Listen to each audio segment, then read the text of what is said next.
Perhaps we need some outside universal threat to make us recognize this common bound. I occasionally think how quickly our differences worldwide would vanish if we were facing an alien threat from outside this world.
Good evening and welcome to Spaced Out Radio tonight. My name is Dave Scott. Thank you very much for tuning us in. As from Podcast UFO, Martin Willis, a guy I love and respect, will be here for the next couple of hours talking UFOs with us. In hour 3, we'll have Robin Haynes.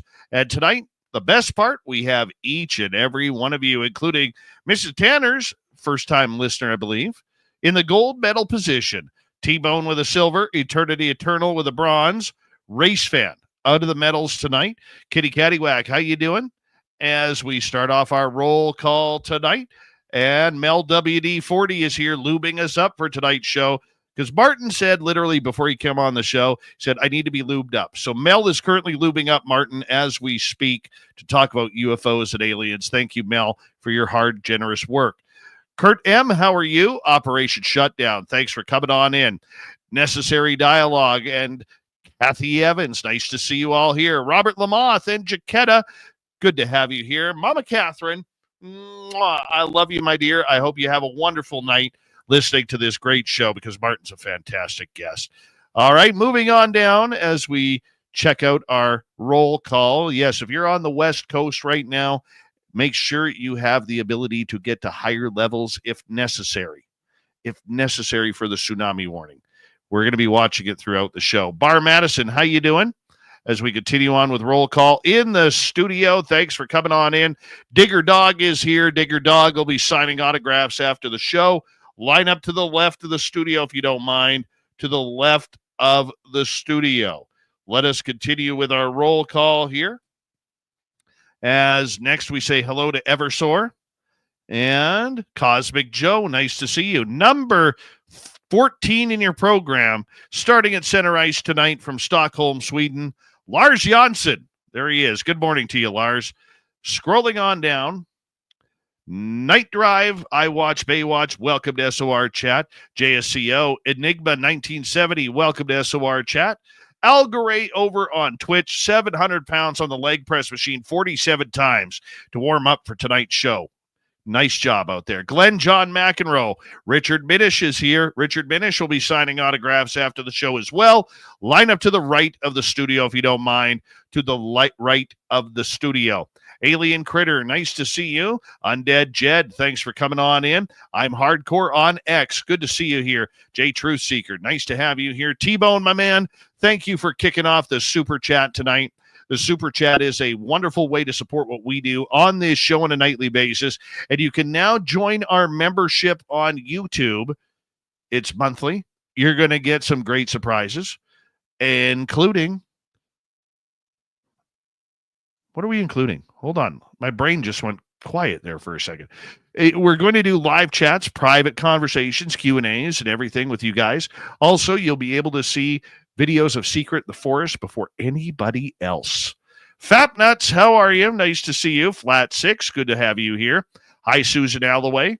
And who is next on our list? Necessary Dialogue, thank you for that great super chat. Appreciate your love, buddy. Appreciate it. Jose Sanchez, good to see you.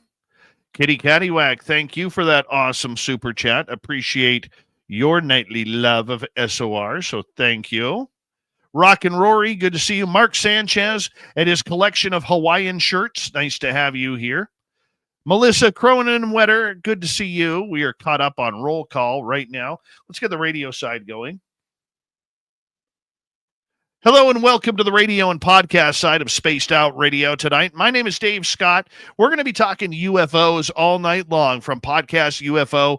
Martin Willis, one of the most respected men covering this topic, is with us tonight. We are in roll call on the YouTube side right now, saying hello to Stephanie Kenny Blankenship. Thank you for coming on in. Remember, the membership is open on the YouTube side. You can super chat. You can join the Space Travelers Club as well. You can shop at our Spaced Out Radio store on our website. We do not have ugly swag, people. No ugly swag. So make sure you check it on out. Frankie B, how you doing? Good to see you. You're still early, my friend. Still early. Paramarv, thanks for coming on in. Throw those horns up, everybody. Let's rock.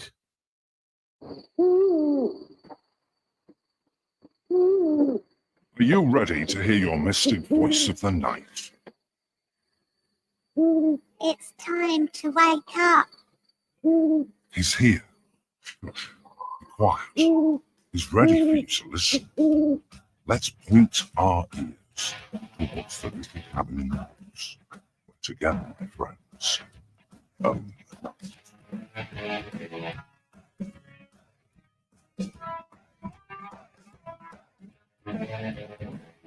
It's time for Spaced Out Radio with Dave Scott. From the mountains of central British Columbia to you listening around the world, this, my friends, is Spaced Out Radio. I am your host, Dave Scott, sitting in the captain's chair of SOR headquarters. We welcome you to tonight's show on our terrestrial affiliates around North America, digitally on every major podcast network. Our website, spacedoutradio.com. We have a plethora of features for you. Rock out to Bumblefoot. Read the news wire. Check out our swag as well. You can follow us on X at Spaced Out Radio, Instagram at Spaced Out Radio Show, and on Patreon in the Space Travelers Club. Tonight's show is brought to you by Chive Charities. Help make the world 10% happier by visiting Chive Charities today. You can find them on our website.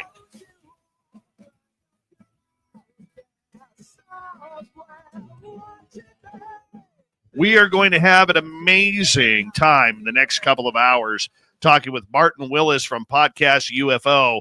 It's going to be great. We're going to get into the latest and greatest UFO news. Then in hour number 3, Swamp Dweller will kick things off with another creepy story. We'll follow that up as Robin Haynes will be here for the cryptid Q&A. So let's get right to it. I got to meet Martin Willis from Podcast UFO at UFOCon in San Francisco back in early April. And I got to tell you, I'd wanted to meet him for a long time.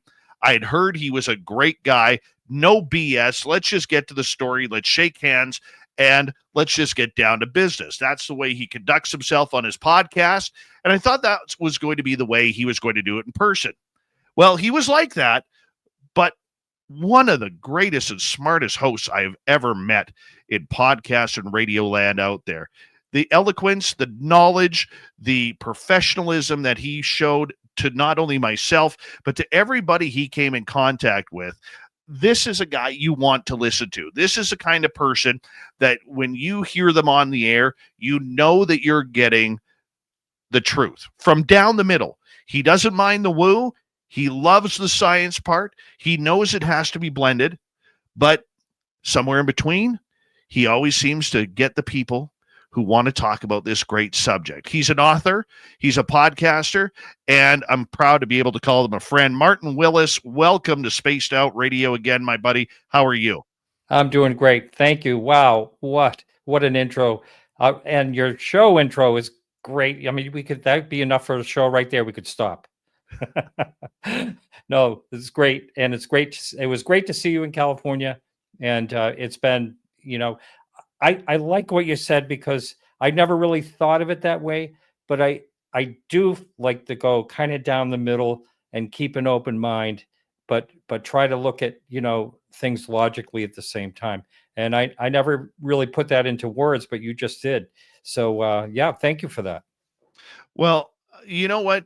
The one thing about this business, because all of us are so spread out, not only around North America and the world, you tend to think maybe you see something online you don't like about a person, or you tend to see something, where somebody says something critical and you're like, oh, geez, that guy is kind of intimidating. And that's actually the way I was with you, because I heard you were such a no BS guy. I'd been on your show before and you'd been on my show before. And I just kind of was like, I got to get to know this guy. There's something about him that I like. And, I think we kind of met up for lunch one day. Yeah. And there was Science Bob and John Ramirez and you and me kind of sitting down at a table. And I just got to listen to you and watch you engage with the knowledge and the passion that you have for this subject. And I was like, Martin's for real, man. Martin is on top of things. And, this is somebody you want to have as a friend, Dave. So thank you for that. I really appreciate that. I have to say, I feel the same way about you right away. I mean, I wanted to get to know more about you because, I thought you were totally sincere, and I think that's lacking in a lot of places, and so I really respect what you do. Why do you love this subject? I just think it's a puzzle. People have asked me before, well, what do you know by now? You've done, 700 shows. You've probably done a lot more than me, but what do you know? And I just say probably less than when I started.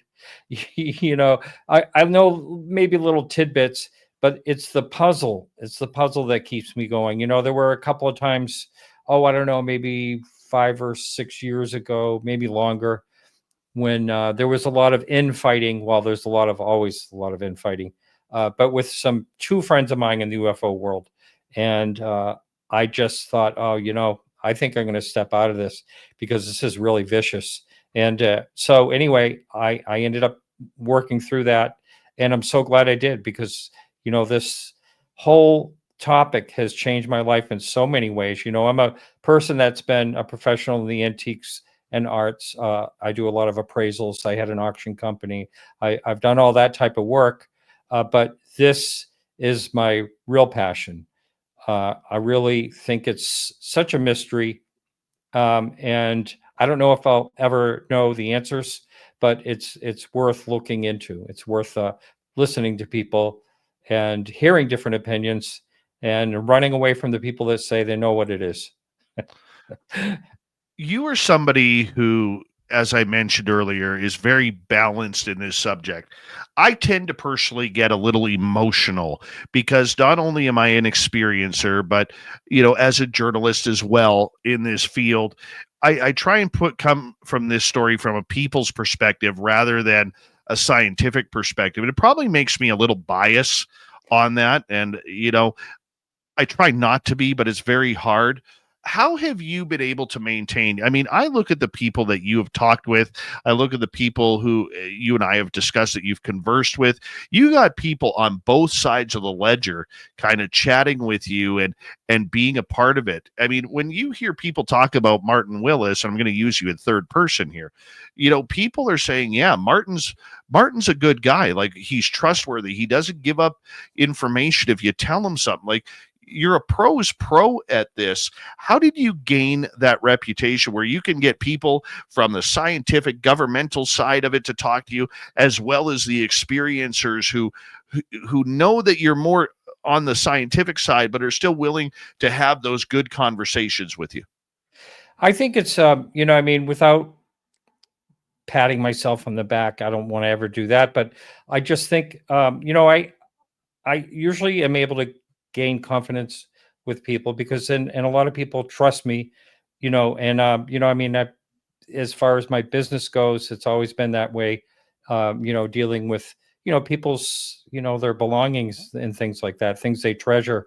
So I just, and I'm also, as an appraiser, I think kind of feeds into a lot of things too, because, I have to have a critical eye and think critically.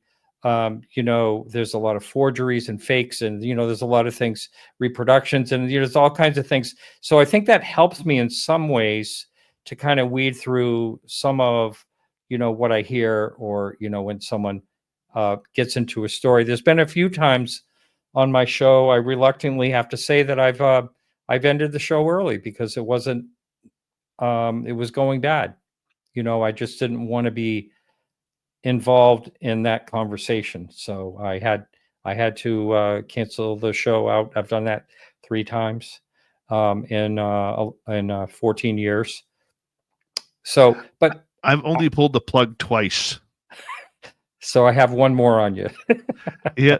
One Yeah. time I could hear my guest hitting a bong while I was doing the show, and he that's was funny. drinking at the same time, and the more Yes. he drank, the more Yeah. belligerent he was. Yeah. And he ended up starting to really curse and swear like big Yeah. time. You're not going to effing tell me what I can and cannot say, and all this Oh kind my of God. stuff.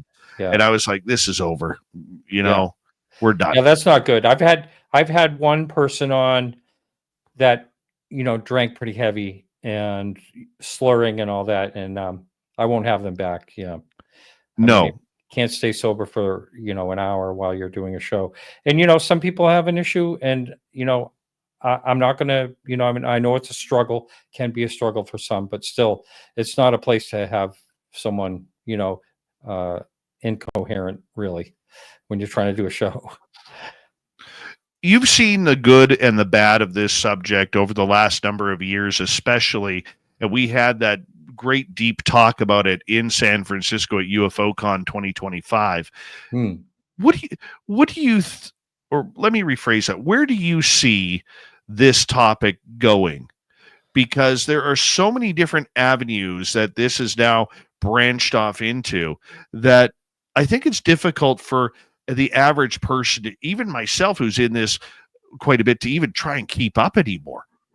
I know, it's almost, in a way, it's almost like, it almost feels like a disinformation type of situation, only because there's so much coming at us. You have people like the Skywatchers, they do their little thing in their little, self-contained situation, not really transparent. You have this person over here, then you have these whistleblowers that are coming out, seem to be coming out, a number of them. There's a lot of moving parts right now. Then we had the hearings in Washington, D.C. There's probably going to be another one. I've gone to 2 of them.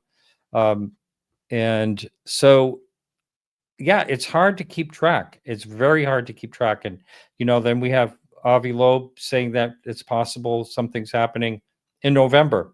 This, I think it's 3.1 or 3L Atlas coming in, and it's really bizarre the way it's coming into our solar system and all that. That's, so some people that are really worried about that. I don't know how much, the odds are that something could be, coming to kill us all.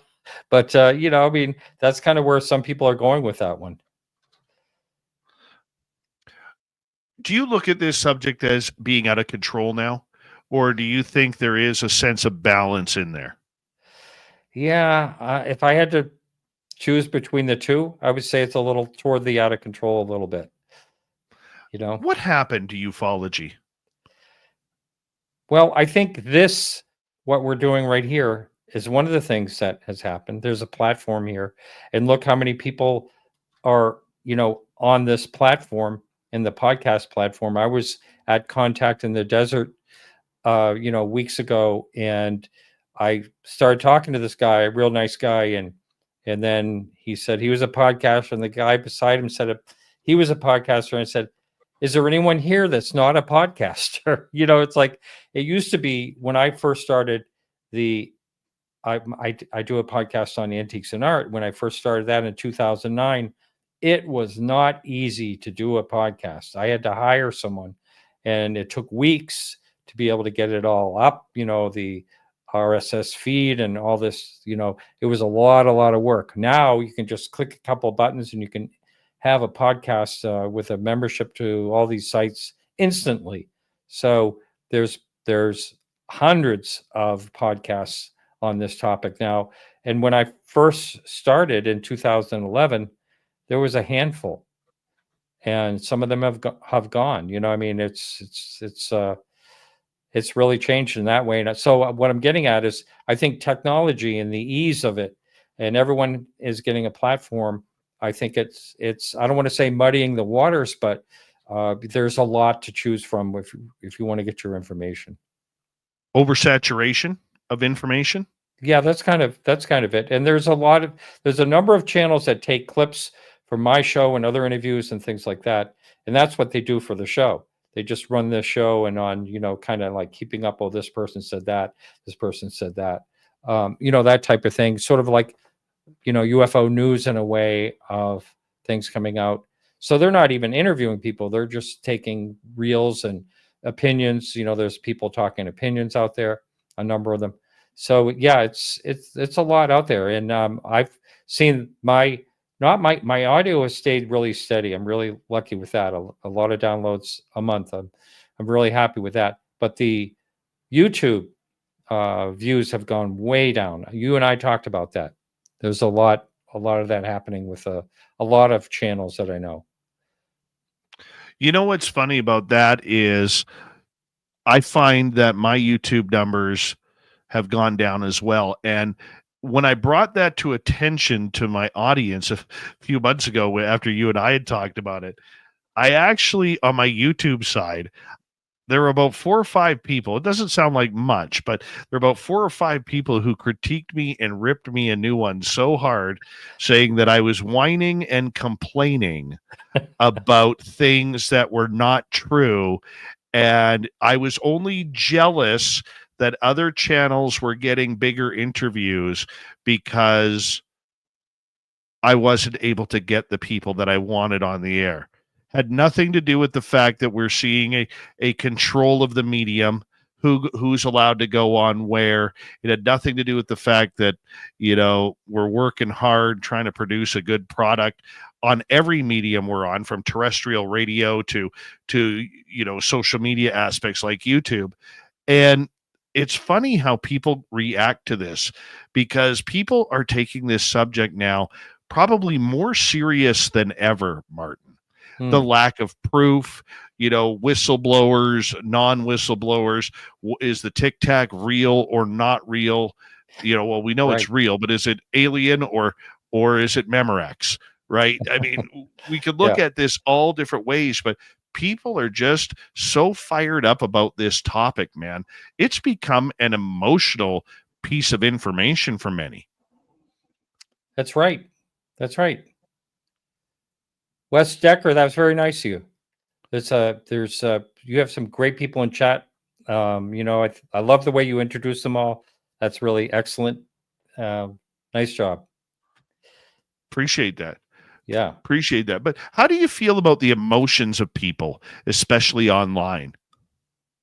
Well, I got caught up personally in a feud on X or Twitter, whatever. And I just couldn't believe it.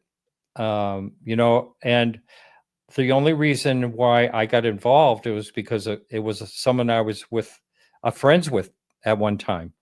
And it just went unbelievable. And I said to the guy right away, you have my phone number. You could have called me. You shouldn't make a public display of, degrading what I had done, with a guest. I mean, I had a guest on that he didn't like, and it was showing a meme of someone going, like they were getting sick. And anyway, that's how it all started. And then other people got involved. Like there was another attack, and it was just like, this is ridiculous. And so I would say that, I became emotional only because, not emotional, like serious emotional, but just the fact that, two people that were both my friends that both have my phone numbers, instead of calling me or saying something to me personally or texting me, they've texted me many times, then they had to do this on a public platform. And I thought it was ridiculous. So.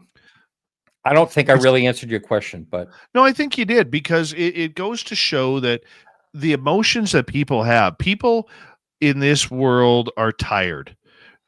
They're tired of no evidence. They're tired of no proof. They're tired of secondhand stories by whistleblowers who, in my opinion, are not really whistleblowers. Whistleblowers provide information that they're not supposed to. Our guys have to go through DOPSR approval, so I'm trying to figure out how that works.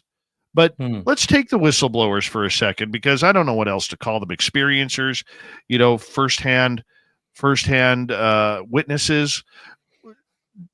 Are we overblowing the term whistleblower in this field? well, you're right about that. I mean, a whistleblower has to take steps, and there has to be, information that, I know that David Grush took all the steps he was supposed to, but again, it's not firsthand. He was not a firsthand witness. And, people were really discouraged about that. I was there at the hearing when he was speaking. I was second to last person in the room that time. But, and it was a historic situation, but I don't know if someone could be considered a real whistleblower if they don't really have, proof of something, and I think that's, he was actually lacking proof, but it was just, he was told this, from people above his pay grade or whatever. He was told these things, but he's not a firsthand witness. And I think everyone was very disappointed about that. And that's what we've been waiting for, I think, is like a firsthand witness. And then how believable are they going to be? That's another thing. That people, will they believe a person if someone comes forward? Do you think that these whistleblowers and their potential lack of information has tainted the UFO subject, especially when you see people like Luis Elizondo go in front of Congress and basically say, buy my book, read my book, or you get Mike Gold from NASA saying, gimme money. I mean, you were there, you saw it firsthand, I believe. I mean, what do you think? I mean, people look at that and they're just like putting their head between their hands and just rubbing their eyes, saying, here we go again, more slapstick comedy. Yeah. I mean, I didn't really see much of that approach that you're talking about as far as money. Maybe I missed some of that, but and also I don't really recall Lou Elizondo saying, buy my book, that type of thing. But he did say a couple of times during that, maybe you should buy my book, and then he said you should read my book. And in fact, I believe it was Nancy Mace who responded, this wasn't a book sale.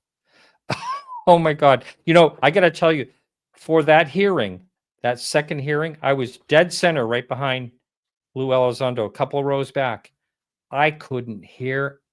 The only way I could hear is when I went home and watched it again.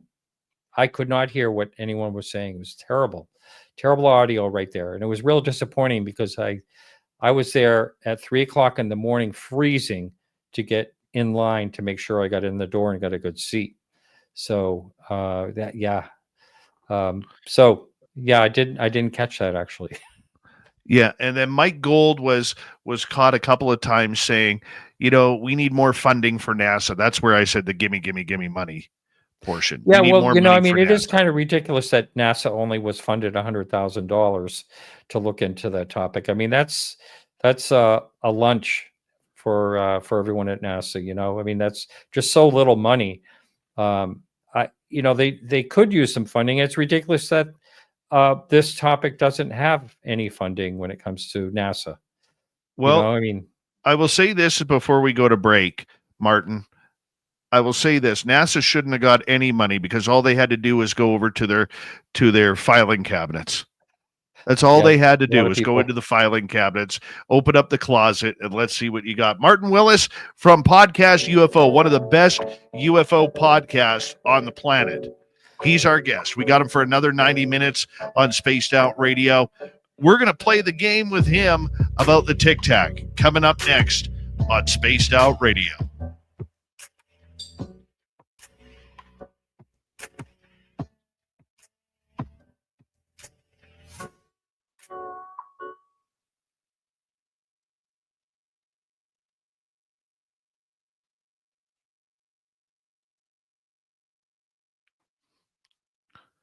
Sorry, I just got to time everything out there. Good start, my man. Oh, great. So we're how long do we have for the break? We got about 4 minutes and 45 seconds. Ah, so is this on a terrestrial radio station? Is that what's going on? 8 of them. Oh, isn't that great? Yeah. I don't know how you did that, but that's great. Stupidity, Martin. Not gonna lie, complete stupidity. Now remember, I don't know if you God, I'm losing Paul Eno. Did you know Paul Eno? I did. Yeah, great guy. He was on several radio stations, I believe. Yeah. And we're gonna miss him. I don't know what his son Ben was always joining him. I don't know if he's gonna be doing anything at any point. I don't know, but you know what's funny is you look at the success of Coast to Coast AM from Art Bell right through to George Norrie, and you would think that copying a show is the one thing in radio that is if you copy a format, it's a form of flattery. The success of Coast to Coast AM has never been copied. It's kind of funny. Yes, there are people doing it, but I'm saying in mainstream radio, haven't seen, like Premier Radio Networks, for instance, owns Coast to Coast. Okay. You've never seen one of the competing companies, whether it's iHeart, whether it's Odyssey, or any of those other major players in broadcast radio in the U.S., try and build a nighttime show around that, knowing that Coast has about 7.75 million listeners a night. Amazing. Which is big money in radio. Right. And nobody has tried to copy that. And I've talked to people that say their website went down after they were on Coast to Coast because of all the traffic. I mean, it's quite amazing the power they have like that. It's funny because, and I apologize, I'm blowing my nose here, but my allergies are acting up. It's funny though, because you look at the newspaper articles, like in 2017, when the New York Times article came out, next to the papers of 9/11, that article that was front page news by Ralph Blumenthal and Leslie Keane and Helene Cooper was the second highest purchased newspaper in New York Times history. That's right. Yeah. Right. I had heard the website had the most traffic ever. The web page. Yeah. Yeah. And then you add to it that if you put UFOs on television, ratings shoot right up. Yeah. And yet you have all of these people, all of these suits. And the problem with broadcasting today, it's been like this for about 25 years, is they replaced radio and TV people with accountants and lawyers. They didn't replace them, because you used to walk into a radio station and the program director or the general manager, that was somebody who'd been in radio since Elvis was singing live. Okay. And they were the ones, with a stogie hanging out of their mouth.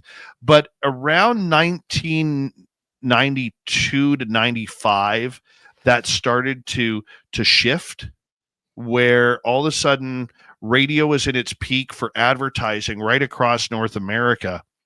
And that's where a lot of these companies started hiring accountants and everybody and bean counters in order to try and maximize the profit.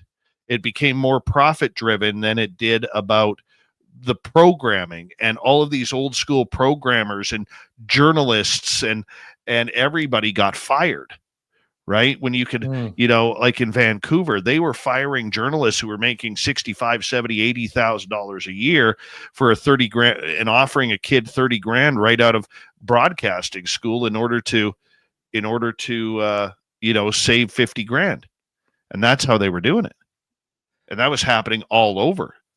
So we got 25 seconds here. I apologize for cutting you off. Thank you to Area 54, Danielle, T-Bone, Necessary Dialogue, Kitty, and Zen2 for the great super chats. Appreciate the love. Hi, Bill Sardellis and Dutch Hank. How are you doing? I don't know what I would wear at a Comic-Con. I've never been to one, Melissa. And don't forget, you can shop at our Spaced Out Radio store. We do not have ugly swag, people. No ugly swag. Here we go, the second half hour.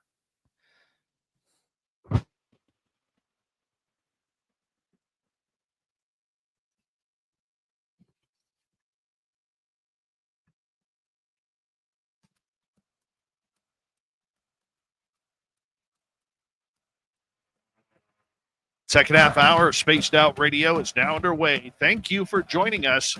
My name is Dave Scott. We got a great guest for you tonight from Podcast UFO. One of my heroes in this field, Martin Willis, is with us. And if you get a chance to watch him on YouTube, he has a great goatee as well. Nice and tight. Very tight. Before we bring Martin back on, we want to remind all of you that if you've missed portions of this show or others, you can always check out our free archives on YouTube or any major podcast network.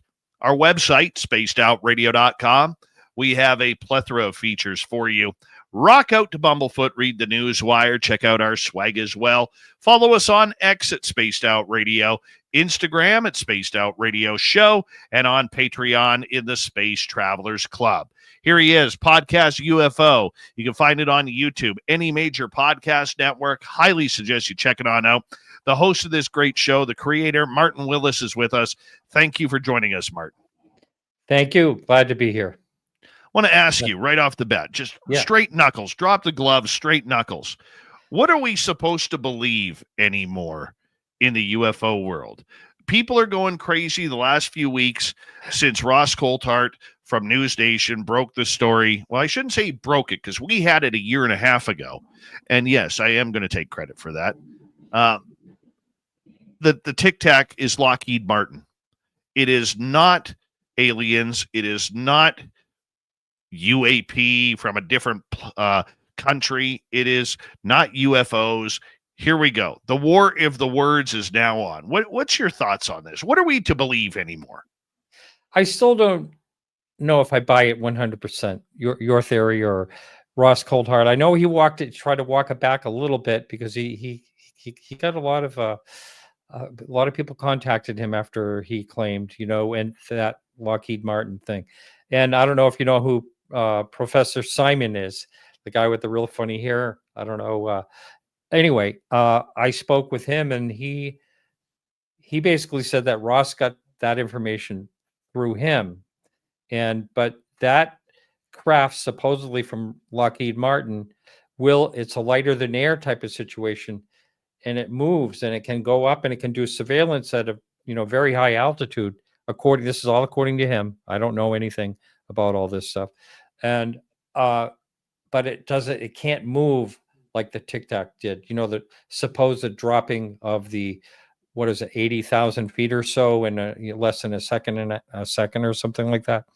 It can't move fast. It can move slow only. That's supposedly what Lockheed Martin had created, but this is just another person's story. So I don't know, it would be nice, to really know the truth and all that. And next Tuesday I don't know if you've heard of him, but Dr. Gregory Rogers, he was a NASA, flight surgeon. He's going to be on my show and talking about what he saw that had a U.S. Air Force, insignia on it, a craft that he actually saw a video of. So it's very possible. He believes that might have been a reverse engineered. This is something I believe was it 1992 he saw this, maybe 97, I can't remember. But anyway, it would be really interesting to know if we did have something either reverse engineered or something that's such incredible technology. And, why aren't we seeing more of it? Or maybe we are. I don't know. It's a puzzle. I don't really know what to believe, actually. I'll tell you how I figured out that the Tic Tac was ours. When you hear people going on these missions, they get these challenge coins in the military. Mm-hmm. I was shown a challenge coin. I can't say where it's from, what it means, or the mission. I don't even know what the mission was. The person who had it didn't tell me. And it showed the Mad Hatter. So the first lesson on the coin that I learned, that if you want to learn about Black Ops, watch Alice in Wonderland. Because they seem to base a lot of it around anecdotes of Alice in Wonderland. And this coin had the Mad Hatter on it. This coin was older than, I believe, 1988. Okay, it may have been in the 70s or 60s when this coin came out.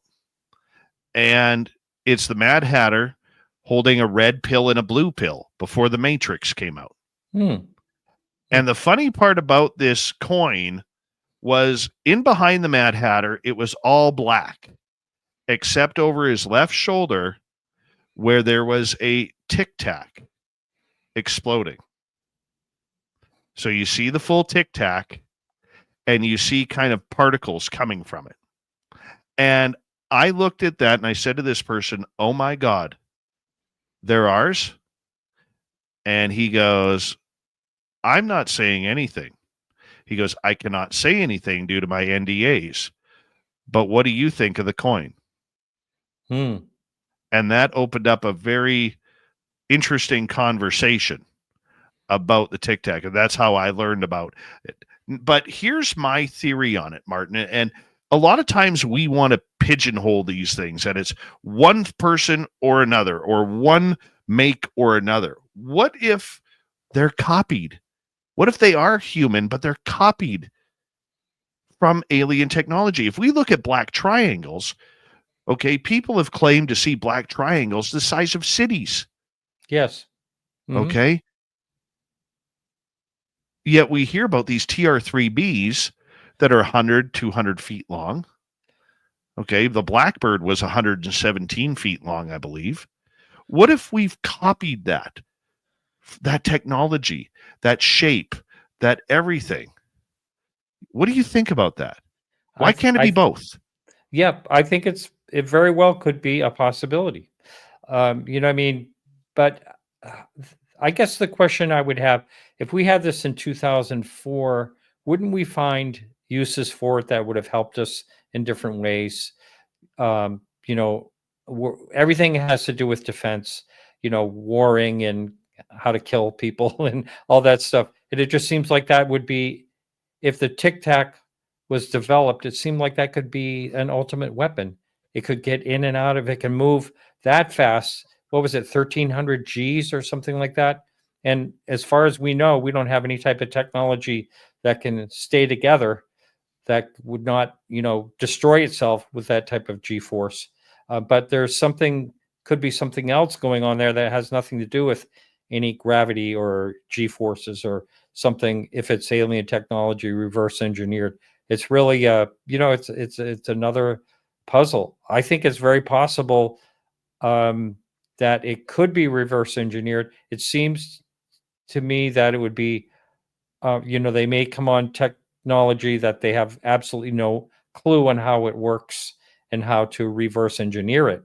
There are people that say that have claimed that they're controlled with the mind, that type of thing. And that's, that may come down the road for us someday, for us to be able to do something like that with all the leaps and things that we have had in technology in the last few years, so I don't know what to think about it.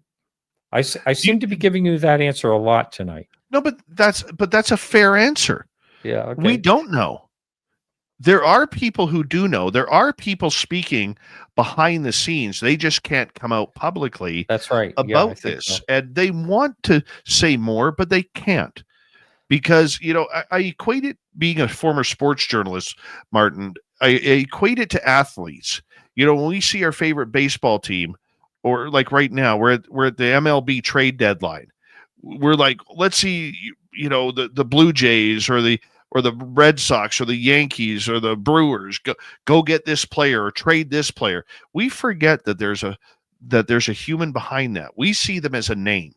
Yeah. Mm-hmm. And any of these whistleblowers were like, we should just come out and say it. Just come out and say it. We don't think of the repercussions when we talk like that as a public. And I think that's the difficulty with it, because we don't know the dangers of the NDAs. I mean, look what came out with, who was it? Timothy Phillips, who said that this was all a scam, that U.S. Air Force people would be threatening the lives of generals if they talked about the UFO story. Right. He actually said that what was a scam? That it was a cover-up. The cover-up that they would tell generals coming in that you cannot talk about UFOs, otherwise we will kill you. Or that, I don't know if it was Timothy Phillips. I know my audience will figure it out if they want, but there was somebody out there who stated recently in the last couple of months about the whole idea that there was a cover-up put out there on a ruse to scare generals into not talking about UFOs. They threaten their jobs, their livelihoods, their lives in regards to it. I wouldn't be totally surprised about that, actually. And you saw that Timothy Phillips was fired. I probably saw that, didn't you? I did. Yeah. What do you think about that? Well, let's talk who Timothy Phillips is first for our audience. He was the acting director of AARO for, I don't know how many, 13 months, I believe. He said he was on my show not too long before he got fired. And I think part of the reason, supposedly, was that he wasn't getting permission to be on these different podcasts. And so, but I don't know if that's true or not. I don't know what the real reason is. And I'm sure he probably didn't lose his pension after, I think he was working, I think he's been with the service and basically working with the government for 45 years, something like that. So I'm sure he has a pension still. I thought he was amazing to come out. I think he has been probably the most honest person who's come out just yet. What do you think? I really enjoyed the interview with him. I thought he was sincere, and he actually admitted, that they really don't know. I mean, I asked him this question because this is a question I've always had. I've always thought that the U.S. government probably knows more than we do, but they don't have the full picture. And he basically said, he didn't think that they knew any more than anyone else. And that, I still don't know if I quite buy that. I do think, the way they can compartmentalize, need to know type situations. I mean, you think of this, let's just take Roswell, for instance. You wonder if that really did happen, what the legacy is of that as it moves forward through time. Who's in charge of what, and who of what information or what evidence, if that was not a weather balloon, if that was a secret material or whatever that, did everything that Jesse Marcel said it did, that type of situation. If there was material, if there was evidence, if there were bodies, that's another thing. How does the legacy move forward? Where does it go? Where is it? That, and who gets to know that? Those are all, questions that I would have, that I find interesting. What would you think would happen to like a legacy like that? I don't even want to know. I don't even want, I really don't, because I think that there are so many different truths out there. I mean, we talk about truth seeking in this field. There are so many different truths out there. I don't even know if people really know what a lie is on this subject anymore. Yeah. It's all over the map. I mean, we have to realize the United States military for years has compartmentalized everything to keep it secret. You know, Mhm. there's a reason why, Martin, that if you're building a stealth jet, you may build the spigots in Missouri, but the wings are done in wherever, Washington State, or the tires are built in Michigan, or whatever it may be. We don't know. They compartmentalize everything. The people working there are like, oh, I don't really know what's going on. I just build tires, man. Yeah. Yeah. I mean, they also call it stovepiping, the way they can, segment this information. But yeah, I mean, I really think that it's a puzzle, and where this information goes and who has what. And I think a lot of it, as far as in the United States goes, is that it's put into private hands, private contracting, because they don't have congressional oversight. I think that's how they handle that type of situation. Do you still believe in disclosure? You mean that it's can happen? Is that what you mean? Whether it can happen, not happen, whatever you believe. I want to know what Martin Willis believes. I don't, there's some people that claim that it's already happened. I think when it would happen is if we all knew what was going on. So I don't think it's happened. And I've said this on a couple of times before, because I get a kick out of it, is because I was watching an old YouTube 1950s, film, and it was on the UFO topic, and it was not a documentary. It was just film of people talking. I think that maybe it may have been Giant Rock or someplace like that. I don't know, but it was a group of people, and the derby hats and all that. And there was a guy that was probably my age now, and he said, I just want to know what it is before I die. And that was back in like 1952. And that's kind of how I feel. I feel like, there's movement forward, then a few steps back. We look at all the different things that happened, like the Roswell slides, and what a slap in the face these things are. And there's a certain ufologist that, brings these things to light, and they always end up, wrong. I'm not even going to mention the name or anything, but if he's involved, I have no faith in whatever it is he's trying to sell. And so as far as disclosure really happening, I don't know what it would look like, because I think it would have to be more of a forced thing than something that happens through at least the United States government, because for one thing, everything becomes political no matter what, whenever anything happens in this country. And I think if, say, the current administration said, okay, we know that there's, intelligent life out there, there's going to be half the world's not going to believe them. I don't know what it would take. So it may take like an event, a really big event, for someone like, Avi Loeb saying that this thing's coming into our solar system. Maybe it is something. Maybe it would be, that would be the event, and hopefully not a harmful one. But so I'm not really answering your question, am I? I don't really know what disclosure will be. I'm more of a confirmation guy. I think they'll confirm that there is something out there, but they don't want to give up any secrets that the word disclosure actually means.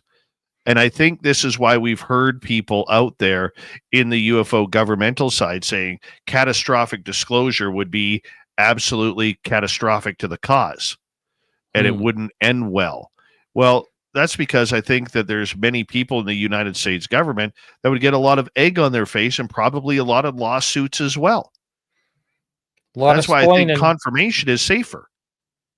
Yeah. Yeah, they'd have a lot of explaining if they knew something was going on and it was found out. They would definitely have a lot of explaining to do for all these years.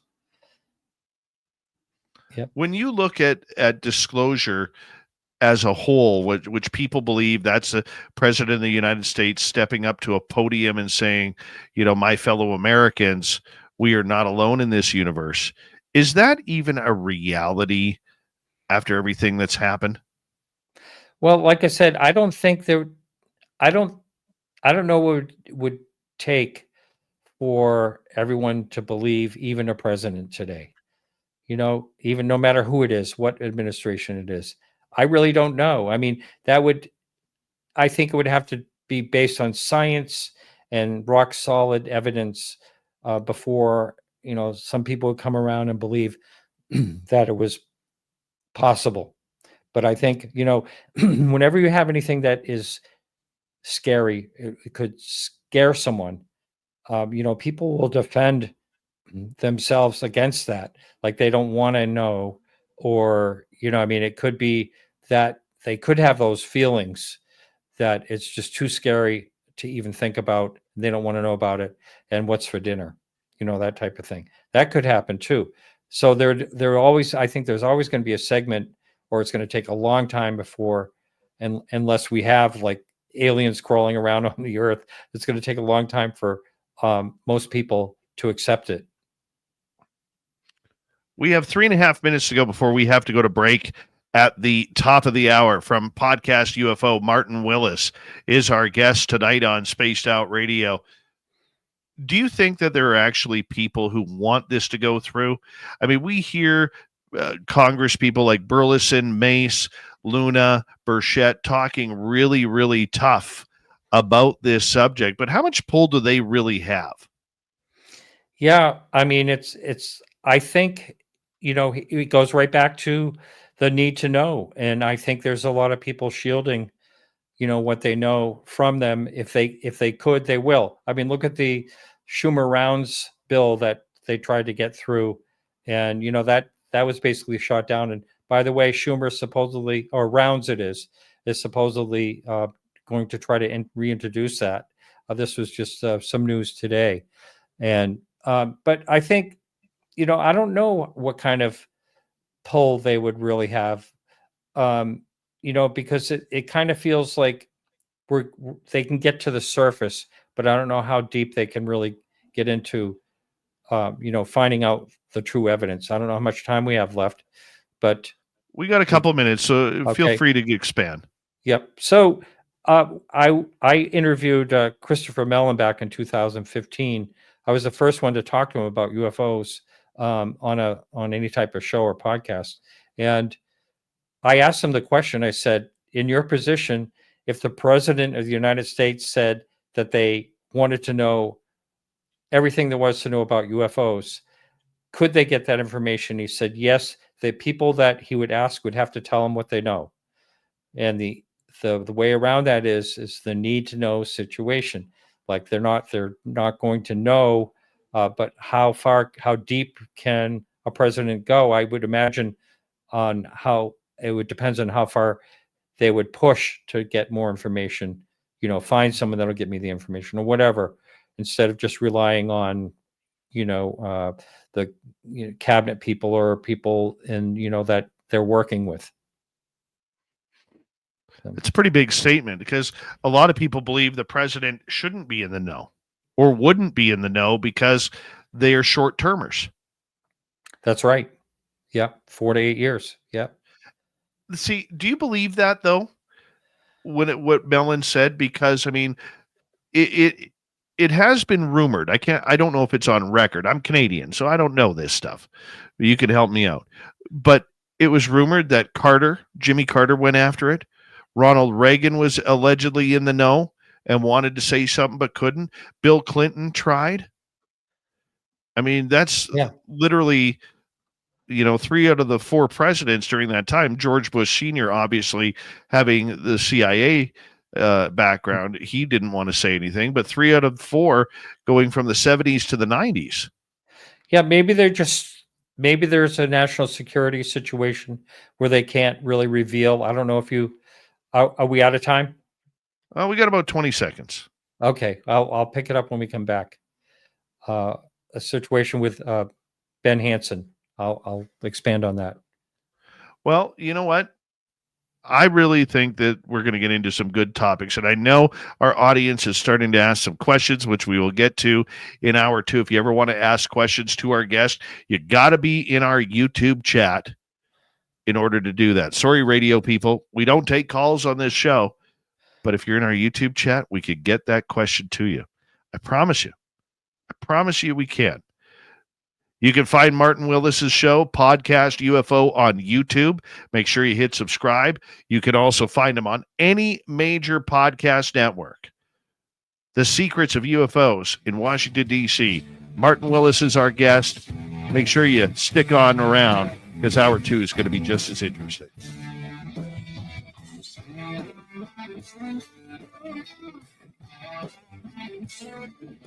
This is Spaced Out Radio with host Dave Scott.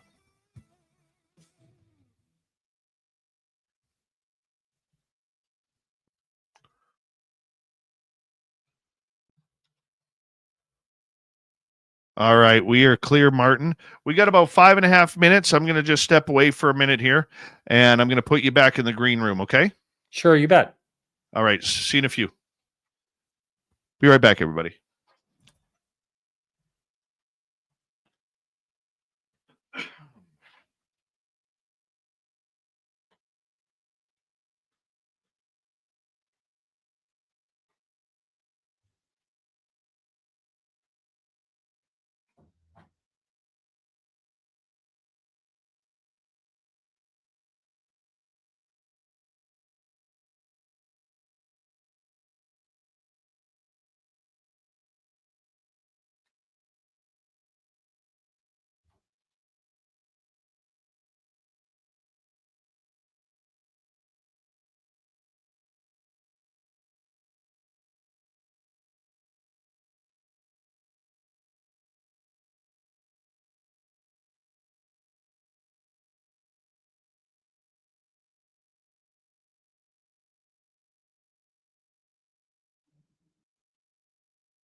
right, I am back. We got about a minute.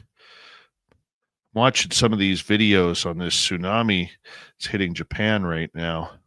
Oh, how big are the waves? Any idea? Doesn't seem to be as ugly yet as 2011, but it's still waves are pretty big, man. Holy cow. Scary times. Big thank you tonight to T-Bone, Necessary Dialogue, Kitty, Zen 2, Danielle, and Area 54 for the great super chats. Thank you very much. You can now become a member on our YouTube channel. All you got to do is click on the membership, and you will get access to private interviews, private Q&As, our Secrets of the Forest. You'll get to see those early. And who's jumped in late here? Let's say hello to, let's see here. Seymour, how you doing? Here we go.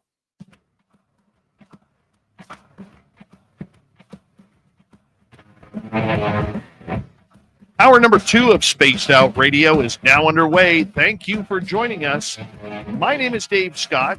We appreciate you tuning us on in wherever you are on this beautiful planet we call Earth. Hello to everyone listening in on our terrestrial affiliates around North America, digitally on every major podcast network.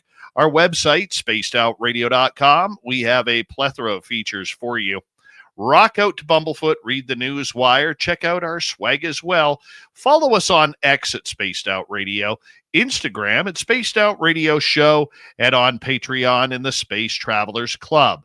The Desert Clam has set the password for tonight in the SOR Space Travelers Club. Dreptomania. Dreptomania is your password. Use it wisely, Space Travelers, as the Clam sets the password each and every night right here on Spaced Out Radio. Let's go to our good friend from Podcast UFO. Martin Willis is here. You could go hit subscribe on his YouTube channel. We recommend it. You could follow his podcast on every major podcast network. Martin, thank you so much for being with us tonight. My pleasure. Thank you. You wanted to finish a story from the last half hour.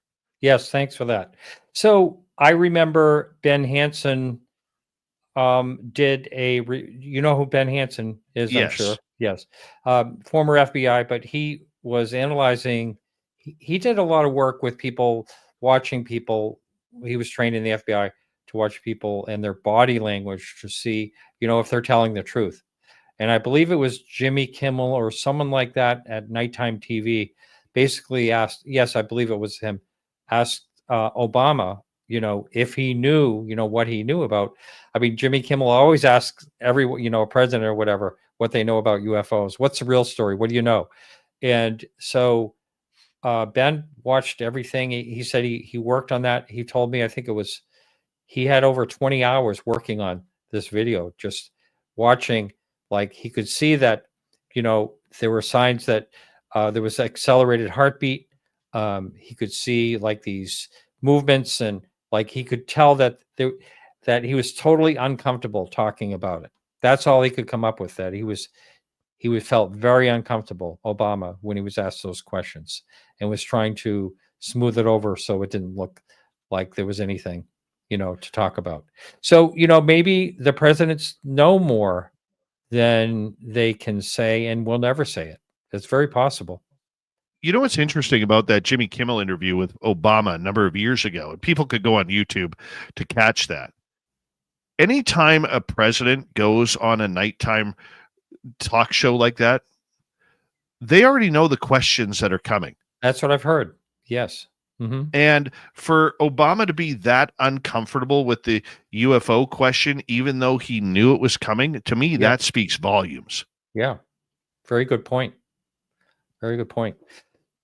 So, it's very possible that like I say, it's very possible that more is known, that they are like sworn to secrecy. I don't know.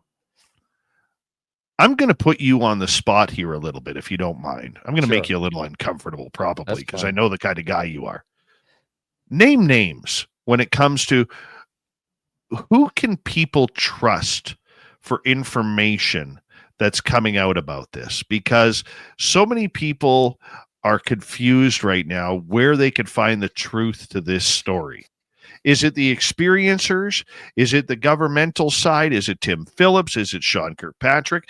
Is it Jeremy Corbell or George Knapp? Name names.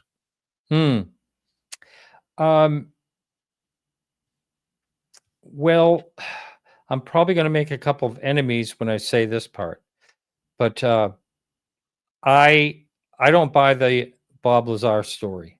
So, and I think that both Jeremy Corbell and George Knapp are very vested in that whole situation.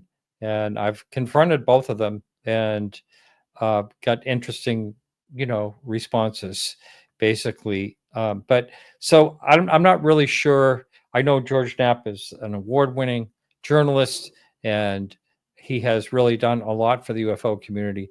But I always look at, like, going back to me being an appraiser, I always look at the weakest part of a collection. Say if there's a fake, if I'm doing an appraisal of a home and there's paintings and I just was in this situation, I'm even dealing with it right now, even this morning, where I was in a house where they had paintings by well-known, expensive artists, on the late 19th to early 20th century, and impressionistic paintings, things like that.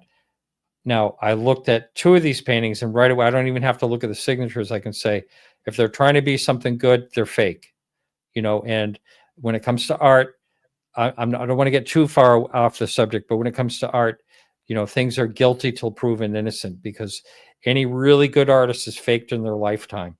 Anyway, I'm getting off on a whole tangent, but what I'm getting at is I find one fake painting in a collection.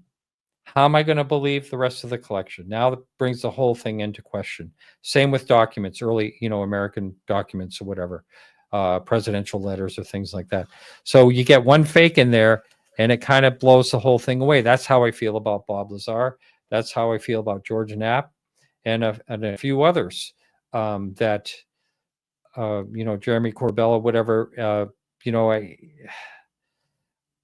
I don't want to say, bad things, but I wouldn't rely on them totally as gospel of what they put out there. Things get put out too fast before they're looked into, really deeply. So who would I trust? If Dave Marler came to me and Dave Marler said, "Look, I have this," I would trust Dave Marler. There's other people like that. Are you talking about on the journalist side, Dave, or are you talking about people that anyone can listen to and Anybody that's out there? Like I will give you an example. I believe a lot of the experiences Jake Barber had, okay, with the summoning of UFOs, with the situations that he has talked about, of this being a mental telepathy type of game. I believe that. I really do, because I've done it myself. And it's not just because I've done it myself, but I think he came across as very genuine with it. But the way Skywatcher is all of a sudden trying to change all the names of everything, and change the outlook, saying we're trying to build something special. We don't need all of these old acronyms that people, why did I forget how to speak there for a second? Where people literally, use the term, that they've been using for decades about UFOs. And that we're, like, give an example, the black triangles are now tetras, or things like that. Yeah. I think when you start to push to that type of level, it really taints what you're doing with the public. And yes, they have financial backing. They don't care about the public's opinion on anything. And good on them for that. That is their prerogative. They could do what they want. But it's hard for me to get behind that, knowing that a lot of their experiences are real, when what they're doing is they're trying to kill what we have had for decades to make themselves look better. You know what I'm saying? Mm-hmm. Mm-hmm. And I find that not ideologically proper for the many people who've experienced things. I think it's like their own clique. Yeah, that's not going over well with a lot of people. And one of the things I watched when they were showing these objects up in the sky, and they're talking about having 2 helicopters on the ground, and my first thought is, if I had a helicopter and that thing was up in the air for a long time like it was, why wouldn't I get in the helicopter to get closer to it to see what it is? That type of thing. And one of them, I do believe, looked like a Mylar balloon, but I don't know what it was exactly. But anyway, yeah, so there's that. And I was, I was with the Tedesco brothers last weekend. My producer girlfriend Donna and I drove down to Long Island, and we sat with them in their van with all their equipment, and it was quite amazing. Now, here's a situation where they're doing all this themselves. They had a little bit of funding for one of the cameras or something like that, but otherwise they're investing all their money and their time, and they're out there 12-hour shifts every weekend looking for something. Now, I was there with Dr. Keith Taylor. He's a friend, real nice guy, and someone from Sweden was there, and we were out on this beach. It was beautiful, and waiting and waiting. I said, this is like fishing. You're waiting for a fish to come along and bite the hook or something. Like nothing is happening. And we have all this equipment out on the beach. They have all this equipment in the van, all this type of detection, different types of radar, and you name it. Anything you can think of, they have in that van that would detect something. But out on the beach, we had all these portable, cameras and things, night vision, you name it, all these different type of detection and radar, everything. And I saw something I thought was really interesting, and then I realized it was a boat, Anyway, so I've got to hand it to people like that. Someone that dedicates all their time. They're doing this because they have a passion for it. They're not doing it for fame or money. And, the night after I was there on last Friday night, and Saturday night, they saw all kinds of things. And I got some video from it, but it was just poor timing. But I have to tell you this, it's maybe a little embarrassing, but I'm going to tell you anyway. I'm sitting there down on the beach, and and it's dark, no lights or anything, just the cameras. And there was chairs, and I was sitting in a chair, and I leaned back, and I'm trying to think, okay, if I was going to summon a UFO, how would I do it? And so I just was trying to think of these welcoming thoughts, and, what can I do to attract, like, we want to see you show yourself, whatever. I know may sound really silly and wacky, but I was trying to figure out, how do you do that? You hear about SETI 5 and all these people that claim they can summon. But it was, nothing happened. Not that it would, but I did see a UFO once, and it did fly over me once. So it makes me think that it seems like it could happen again. It just didn't. We both agree that there is a strange phenomena out there that is happening. Who do you think knows about this? Do you think we really know what's going on? Do you think the U.S. government knows what's going on, or they're just trying to play a little bit simple on this, like trying to play dumb so they don't have to give up the secrets they know?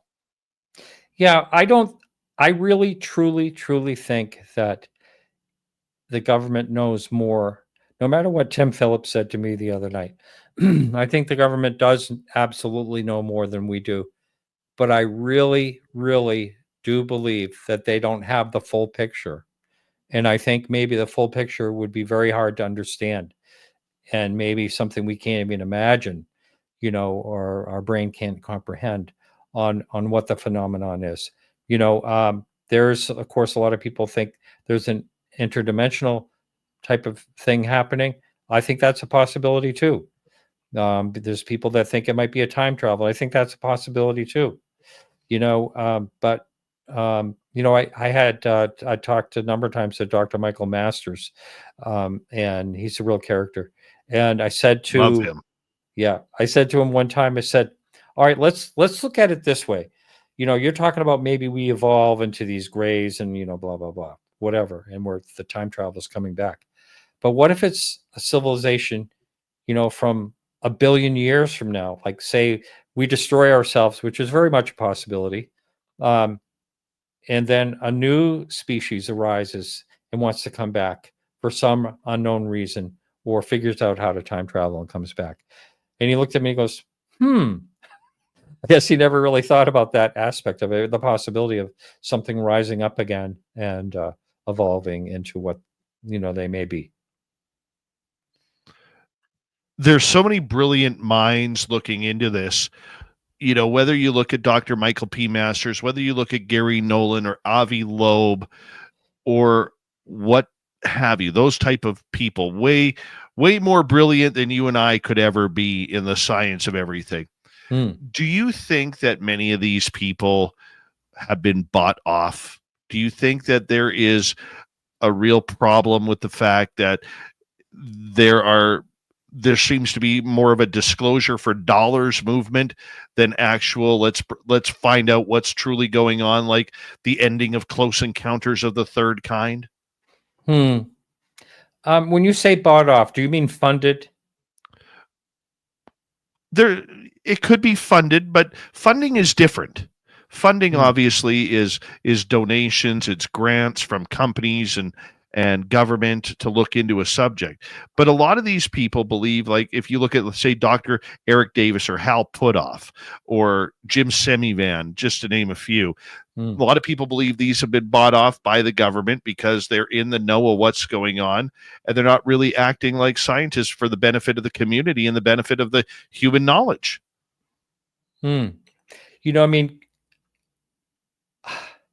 Eric Davis doesn't strike me as someone that could be bought off, but I may be wrong on that. He's got kind of this unusual personality, and I don't see him as someone that would be bought off. I don't know about the others. Well, maybe bought off is the wrong term to use. Okay, but let's say influenced, but because of their positioning it within government agencies or within their tenure of their school. Okay, like Avi Loeb, for instance, asking for $1 billion, right? Or Gary Nolan and the Soul Foundation to buy tickets for their European talk. It's like $30,000. That's why I was invited. Wow. Yeah. Wow, I didn't know that. And yeah, that's something I haven't really thought about that much, but it would be a sad situation if it always, seems to come down to money and the power, with that, that brings. And that would be too bad. I would think that, some people, if it was a situation that it would take more than that, it would take more of threats than, some type of funding or being bought off to. Is there a threat narrative still? I don't know. You hear about little bits and pieces of that, and intimidation, that type of situation. It's an interesting way. You hear about way back in Roswell days. All those people that claim they were threatened. I don't know what type of threats were really true that happened to those people, and but that is something that works, obviously, and has worked, since the Robertson panel. That wasn't threats, but that was, belittling, and, that's all powerful, whether your neighbors, are going to think you're a nutcase, that type of situation, that's still powerful enough to keep your mouth shut. Let's get to some audience questions here because they are building up, and I want to make sure that we get the audience involved with this, Martin. So let me fire things up here with our great people tuning in. Let's start off with Polly here over in Israel. She's asking, in one hand, it said the Tic Tacs are ours, and in the other, threatening craft is on its way here. Where is this narrative taking us, and why? That's an open question for both of us, I would say. It's for you. These are for you. Yeah, it's definitely like I mentioned earlier, when there's a lot of information, like, people were talking about, I think it was the MLK papers released 36,000 pages or something like that. When something just gets flooded at the same time, all out there at the same time, it is confusing. And I kind of feel like this is a similar thing that seems to be happening right now. It can be confusing, and I don't know what any type of narrative would be for to make it confusing. But we have this type of information coming, and yeah, what are we supposed to do with it? Are we supposed to try to figure out if we can explore the possibilities? If the Tic Tac is Lockheed Martin, how would we find that out? How would an average citizen find that out, or people in the government find that out when this is a private company? You can't really subpoena them for anything to show the evidence of what they have, what they're working on, as far as I know. And as far as the thing coming into our solar system, it may be just like the Oumuamua. I may be saying that right. It's a similar type of situation. However, it seems really odd the way it's coming into the solar system. It's going to be between the sun and us, I believe, or something like that, and not really detectable. But it may not be purposeful. It may be just coincidentally happening that way, and that's there's no way to change any of that. It's just happening. I don't know. Jose is asking, theory, do you think that just maybe the Tic Tacs are advanced drones or probes controlled by actual ETs that are not actually sitting inside them?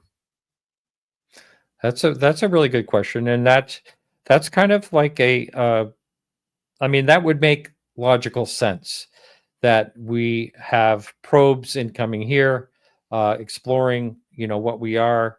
I've asked this of people like astrophysicists and people like that. If we are being visited, why? If there's so many other intelligence out there and planets that support life, why are we so special? And they've always answered, well, we are actually special. There's, millions of species here, and, blah, blah, blah. And it's a very, it's a very active planet, and could be seen from wherever, with the all the elements that we have in the atmosphere and all that, and the fact that we have water, et cetera, et cetera.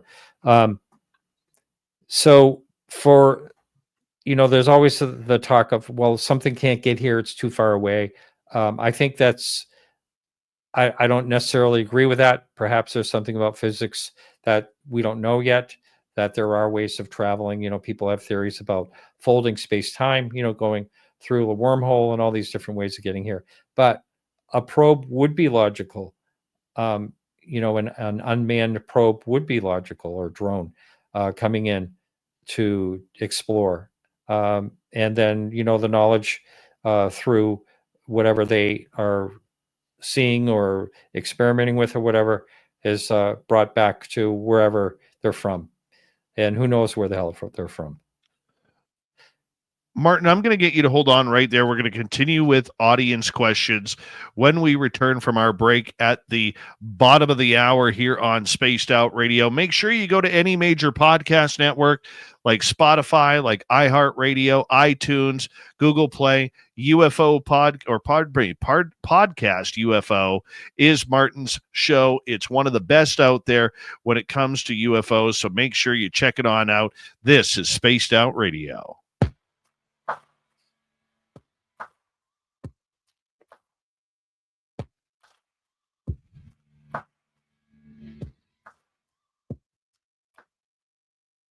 You're listening to Spaced Out Radio with your host, Dave Scott.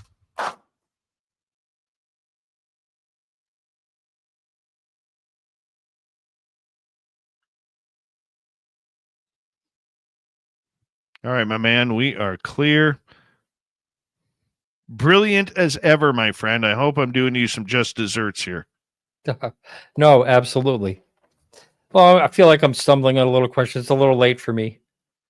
Oh, that was nice of Paramav to put my YouTube channel in there and all that. I appreciate that. Yeah, Paramarv, he's our guru. Him and Tim usually do that for everybody. And Jules. Very nice. They put everybody's links up in the chat room. So you do this 5 nights a week? Rock and roll, my friend. You got to go hard.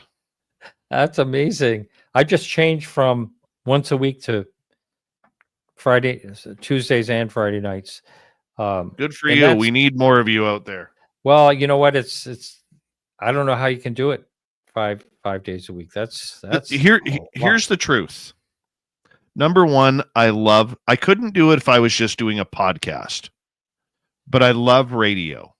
I absolutely love radio. That's what I went to school for, and everything like that. And my beautiful partner, she goes to bed early. Okay. She goes to bed early. So if I didn't have the show, I would be up until 12:30, 1 o'clock every night anyways. And I'd probably end up being a big blob on my couch with a big imprint of myself on there because I'd be watching TV all night. Yeah. So I can do that, or I could do something that I enjoy. I mean, it does have its downside. I mean, the downside is it's a commitment. It's a job, right? But then you look at the people who are, never mind our radio stations, but the people who tune in nightly to watch this show. It doesn't matter whether it's on X. It doesn't matter whether it's on YouTube or wherever. You make a commitment to them that whether they like you or not, you're here for them. Yeah. Yeah, that's great. So I enjoy what I do. I have a lot of fun with it. I've never built a business before, and I'm learning the hard way at how not good I am at it, and you make your mistakes. You're like, oops, shouldn't have done that, So I'm learning on the fly here too. And I got a great team behind me. That's great. A lot of people who see the passion that I have, and they have that same passion as well. And you just kind of run with it. That's all you do is you just run with it. And that's what I'm doing. And I'll be honest with you, Martin, it's still fun. Right. Yeah. I'm still loving it. And I'm so lucky to have Donna as my partner, because she's been into it since she was a little girl. And, we just love it and have so much fun together. And so it's really nice when you can share that. I've never had that before. So, and you know what? For me in my little town where I live, it's weird because people know me as the town ghost guy or the UFO guy or the Bigfoot guy. I remember I ran into a logging friend of mine, and he was with his daughter, who was 23, and she's got that 23-year-old chip on her shoulder. You know what I'm saying? Yeah. And so I kind of jokingly said to him, I said, "Hey, find me a Sasquatch in the forest yet?" And she goes, "Are you that ghost guy?" And I'm like, "Yeah, I am." She goes, "People talk about you in town." And I went, "Yes, I know. It's good." And I said, but you know what? I know their secrets because they know they can tell me. And I got the biggest eye roll that I think I've ever gotten. Yeah. Right. Well, that's funny. It's kind of interesting. I was up in Rockland, Maine for 2 or 3 years, and somehow someone figured out that I do the show on UFO. So every time I go and pick up dinner, they would draw like a UFO on my lunch bag or whatever, the bag I'm picking up, or on the box. I have a picture on the food box of like a really beautifully drawn, alien with a bubble, the alien inside the bubble of the spacecraft. Nice. Yeah. And I don't even know. I never had a conversation with anyone how they would know that I did the show, but that's pretty funny. That's awesome. We got about 15 seconds. Big thank you tonight to T-Bone ×2, Area 54, Danielle, Zen2, Kitty, and Necessary Dialogue. Thank you to Area 54 for becoming our latest and newest member of our membership on here on our YouTube channel. We greatly appreciate it. More audience questions coming up here in 3 seconds.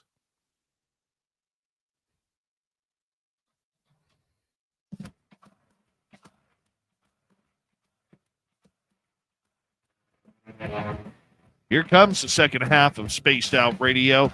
Good to have you with us. My name is Dave Scott. Hope you're wearing your tinfoil tonight, because it never hurts to be safe than it does to be sorry.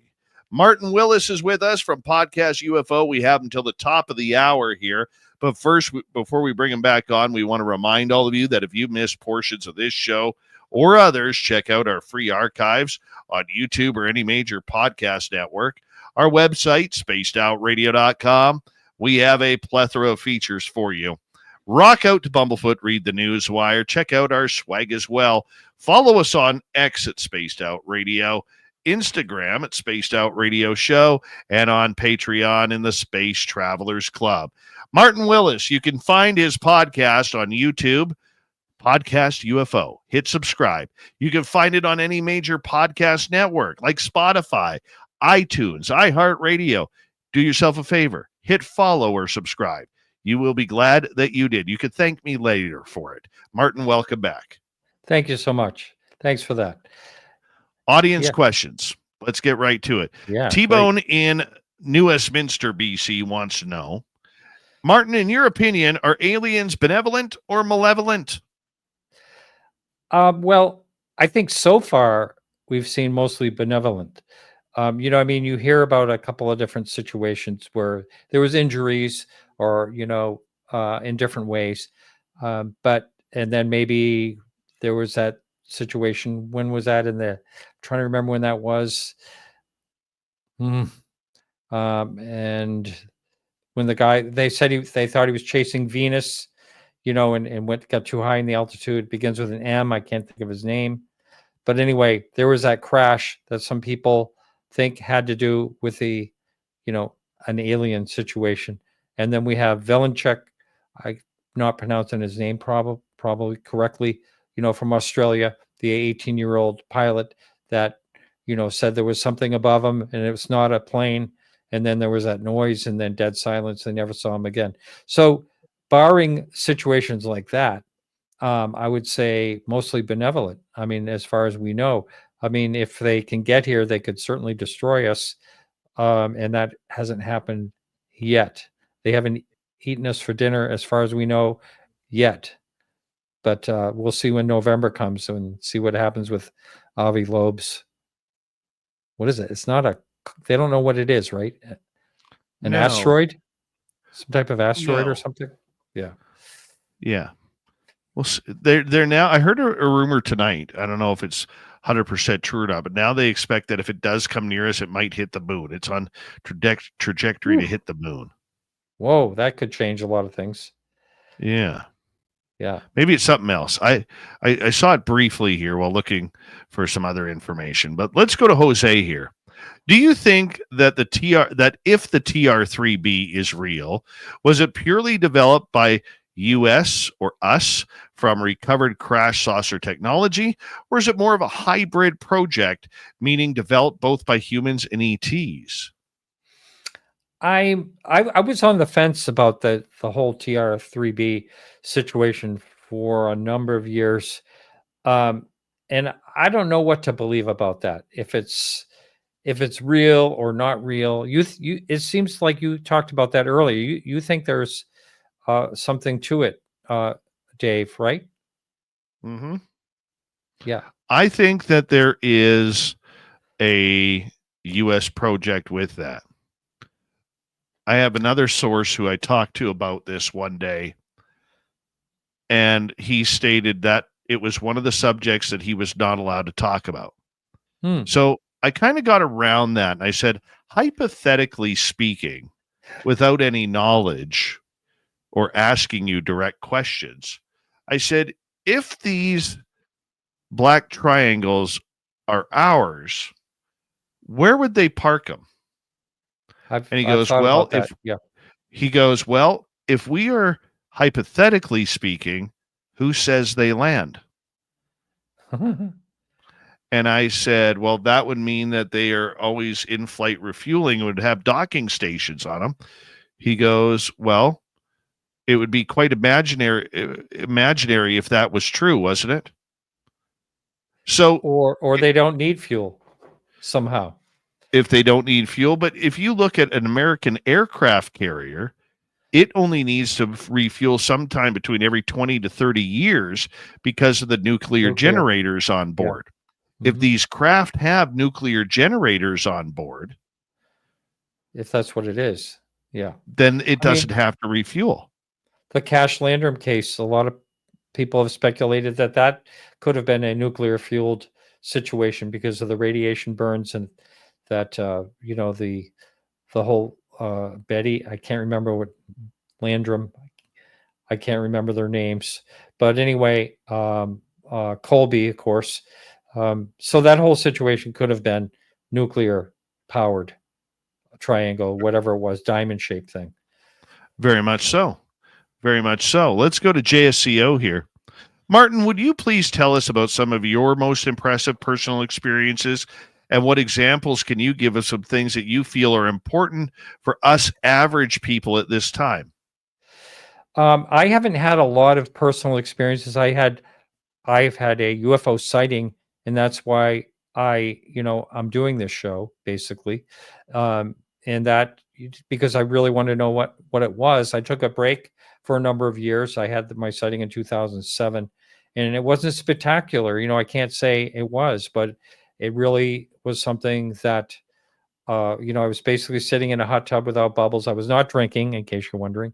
And something caught my eye, and it was a perfectly shaped disc with like a blue glow, electric blue glow around it, just moving in a very slow, straight path toward, say, I was in Carmel Valley and it was heading toward the ocean. And then I got freaked out because there was absolutely no sound, and I couldn't understand how something could move without any sound. And it stopped, and it stayed there for a minute, and then it headed toward Monterey. I'm sorry, was it Monterey? Yeah, Monterey. So I got out of the hot tub. I called 911 because I didn't know what to do, and they put me on hold for like 20 minutes, and I finally hung up. It was sarcasm too, by the way. So at that time, so that was basically the experience that I had that got me here. However, I've I would say, lived experiences through people that have told me some of their encounters. And I always think of this one that was just so bizarre that if I have time to tell it, it's just crazy. Tell it. We got to hear this story. You got to tell us. All right. Guy's name is Albert Wayne. I've been in touch with him a lot over the years. Now he listens to my show. So I said out there one night, I said, hey, if anyone has had a really, unique experience with the UFO encounter, please get a hold of me. And he did. Extremely credible guy.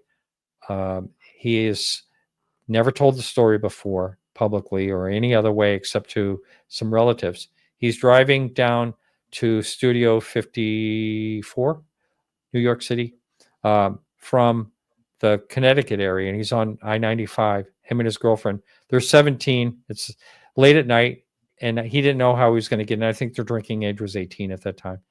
So he didn't know how he was going to get in, but he wanted to go there with his girlfriend. So they're driving down. They're in Connecticut on I-95, and all of a sudden he sees a plane coming in, and he thinks it's going to crash. He said to his girlfriend, that plane's going to crash. And he was by some big open fields on both sides of the road. And so they pulled over, and the thing got really bright. And then all of a sudden he noticed that other cars were pulling over in front of him and behind him. So there was like a whole row of cars all off to the side of the road. So all of a sudden the light got really bright, and then he could see a craft. And the craft was very unusual. It had 4 points around it, and on top of the points there was like a sphere on all four corners. And so this thing is just sitting there, and the trees at the edge of the field are waving back and forth like a hurricane, just back and forth, back and forth. And they're just all all these people are by the side of the road watching this. So he said, and just like nothing happened or changed, he said, all of a sudden it's right over us. It's right over us. And he's looking up, and there's amber windows, and he says, I don't even want to say it, but there are hominids, and you could see the silhouettes of them kind of like looking down through these amber windows at us. And he said, all of a sudden he had this thought in his head, don't worry, we're just observing, we're not going to hurt you. And he says, and just like it wasn't even there, it was over on the side of the road again. Instantly. He said it just happened, but he said time seemed to slow down. It was like the Matrix. And so the thing's over there, and the trees are waving again. And all of a sudden, the thing just shoots off, like goes out of sight, like instantly. He turns and looks at his girlfriend, and he says, it's okay. Let's go get ice cream. So they get on the highway. All the cars in front of them and behind them get on the highway. They all get off on the first exit, and they all go into the Howard Johnsons, and they all get ice cream. All the people in the line on the side of the road. Wow. And he says it was like zombies walking from the parking lot. He said he felt like there was zombies walking in there. And then he got to talking to a guy, and the guy said he was like sweating, and he said he was an old guy, like in his 30s when he was 17. And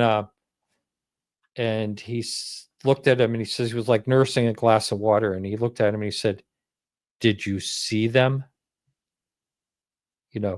Anyway, I just think that's the most fantastic encounter. So that's the kind of things that I love to hear from someone that's not on the UFO circuit or whatever, and you talk to them directly, you're looking them in the eyes, and they tell you something incredible like that.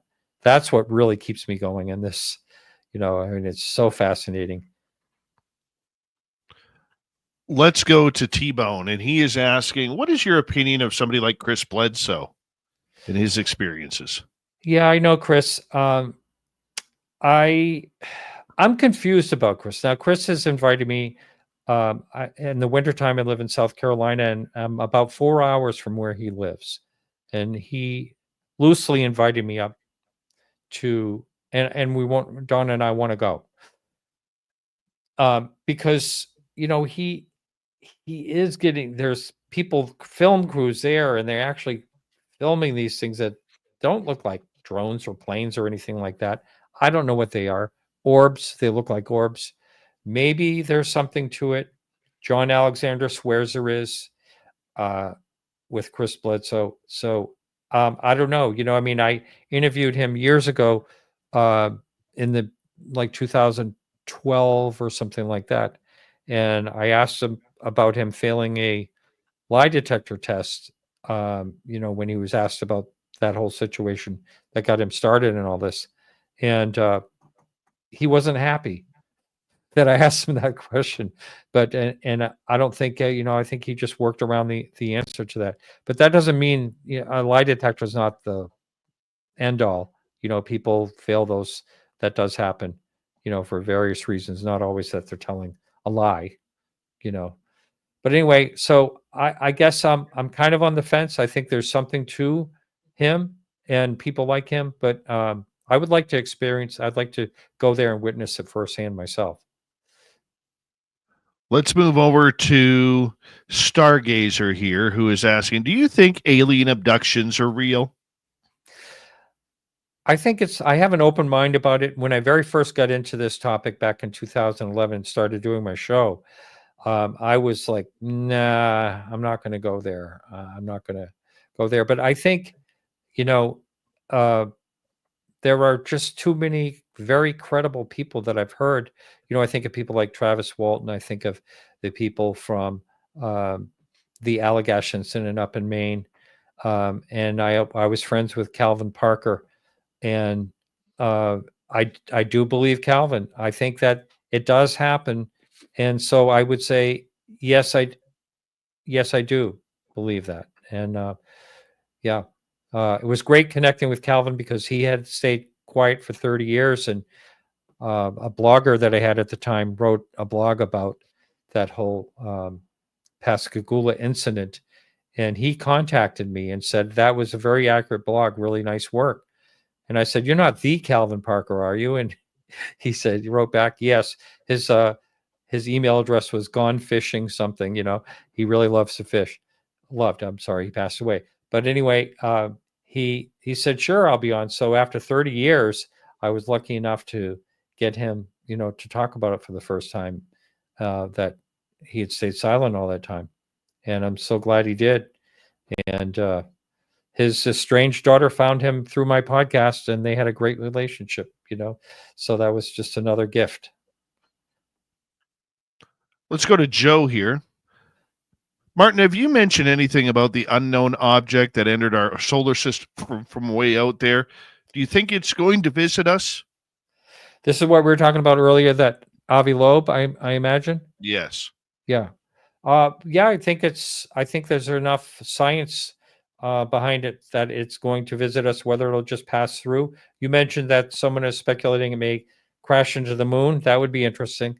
I don't know what would happen, but it's scary to think about.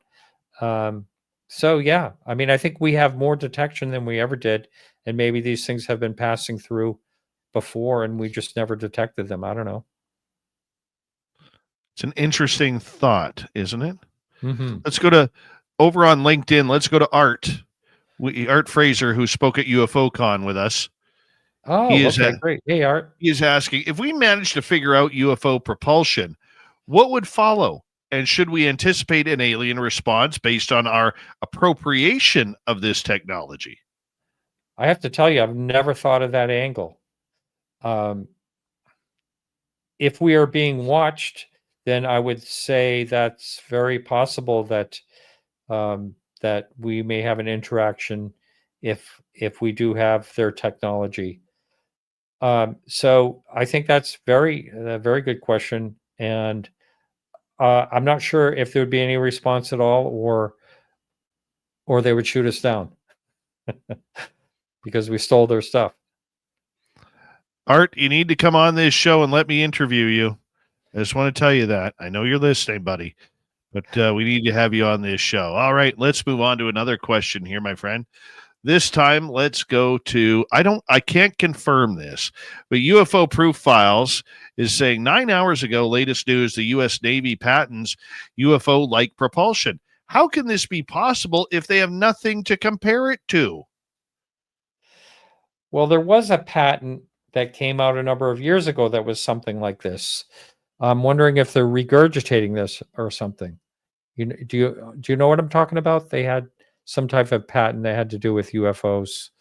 But a patent doesn't really mean anything. It doesn't mean that they can actually build something. So I don't really know. That would be interesting to find more out about that. Let's move on to Roy. Martin, real interested in the Boogosphere. Now all over the world on YouTube. What's your thoughts? Well, I mentioned earlier, and I hate to burst the bubbles or whatever, but my feeling is when there's a certain individual involved in this situation, then I don't know what to think. I would really, I would use caution before I believe there's something to that we could trust. So I think, maybe we'll find out more. Maybe it will be examined scientifically, but the same person has had his scientists examine things in the past and give, certain reports that, so I don't have any faith in it, to be honest with you, Roy. All right, let us move on now. Let's go next to Kim. Big fan of yours. I don't know if you got a chance to meet her at UFO Con, but she was there for a couple hours on Sunday, and she's one of my great listeners as well. Do you plan episodes on your podcast UFO by subject or by guests? I would say, thank you for that question. I'd say 90% of the time I buy guests. Sometimes though, I want to get into like, something really interesting. Like for instance, I've had Paul Hynek on recently talking about AI, totally out of the UFO topic. So, but he does talks all over the country on artificial intelligence, and I also had Mitch Randall on about that. So two people were chosen because of I guess it's situation by situation, because there's for instance, when I'm having Dr. Gary Rogers on, I'm really interested in his story, so that would be a subject in that situation. So, but usually it's by guest. Follow up from Kim. What year was your sighting on the I-95 in Connecticut? That was not my sighting. That was or this sighting, pardon me. Albert Wayne's, and that was in about 1978. Paulie is asking, how do you think they could know the 3-Eye Atlas is a threatening craft based on what? And who's got this info? That guy is key. Yeah. Avi Loeb, ever since the Oumuamua, has been, really trying to look in these type of, what do they call them when they go from one, there's a name for those type of asteroids. But I think the reason he's thinking it is threatening is because of the behavior that it seems to be doing. But that's all speculation at this point. I tried to get him on to talk about it. He's swamped. He has so many interviews. And he's, he did get back to me right away, but he just said he's just got too much going on. He can't come on, because I want to find out more of why he thinks this thing could possibly be a threatening craft. Right now, I just think it's because it's not behaving in an unusual way, but it is in the way that where it might be heading and how it might be heading there in our solar system. Interstellar, I guess you would call that an interstellar asteroid. I think we're pretty much done with our questions here. Let me just. I saw someone ask about conferences. What conferences? Yeah, what conferences are you going to be going to? I believe that was Kim as well. Yeah, well, I'm speaking at the Exeter Incident Exeter. They have a conference every year. Speaking there, and I'm the MC up at Shag Harbor. I've done that. This will be my third year there. Shag Harbor is great up there in Nova Scotia. I love a couple of events that I quickly talk about, and I love the Ozarks.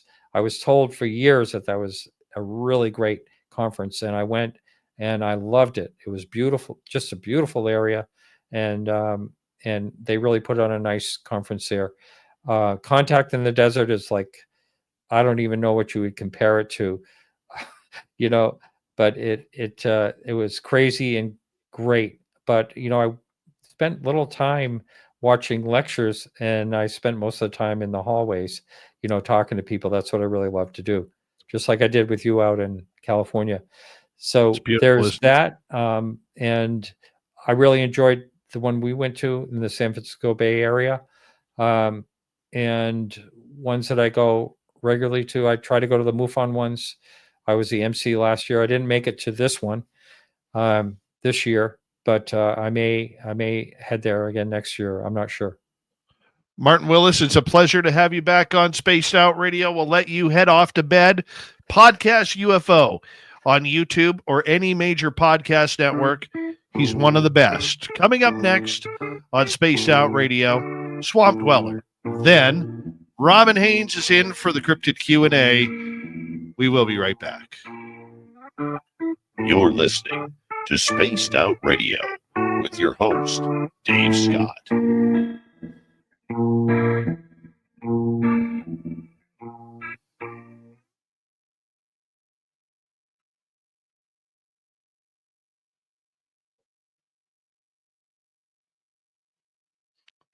Thank you, my friend.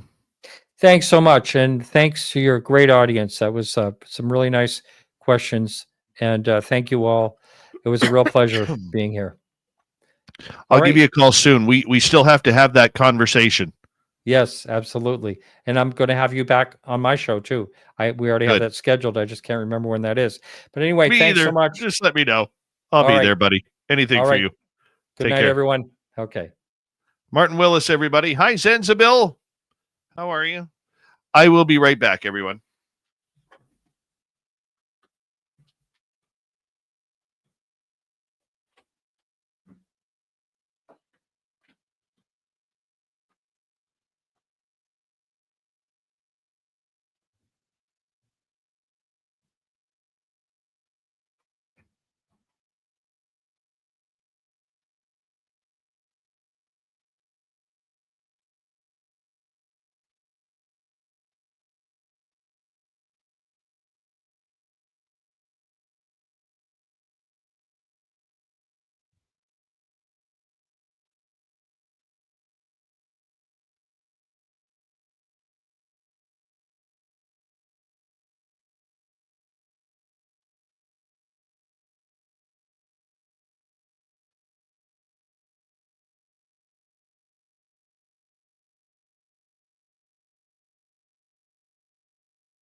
All right. Here we are. Back in the saddle. 1 minute ago, let's bring Robin in. Hey, Robin. Hey, How you doing, beautiful? how are ya? I'm downtrodden right now Why? because my celebrity crush, Katy Perry, is dating the one Canadian that I loathe in Justin Trudeau. I'm heartbroken right now. Oh, she's dating him? Yeah, that's apparently they were spotted dining and hanging out in Montreal. I'm heartbroken right now. Yeah, she sure didn't Heartbroken. wait long after Orlando Bloom. Well, I mean, I didn't Busy think she girl. would go for. I didn't think she would go for riffraff. I didn't either. That's a little sad. I agree. Thank you tonight to T-Bone, my man, ×2, Danielle, Area 54, and becoming a member as well. Zen 2, Kitty, and Necessary Dialogue. Appreciate the love tonight. Here we go.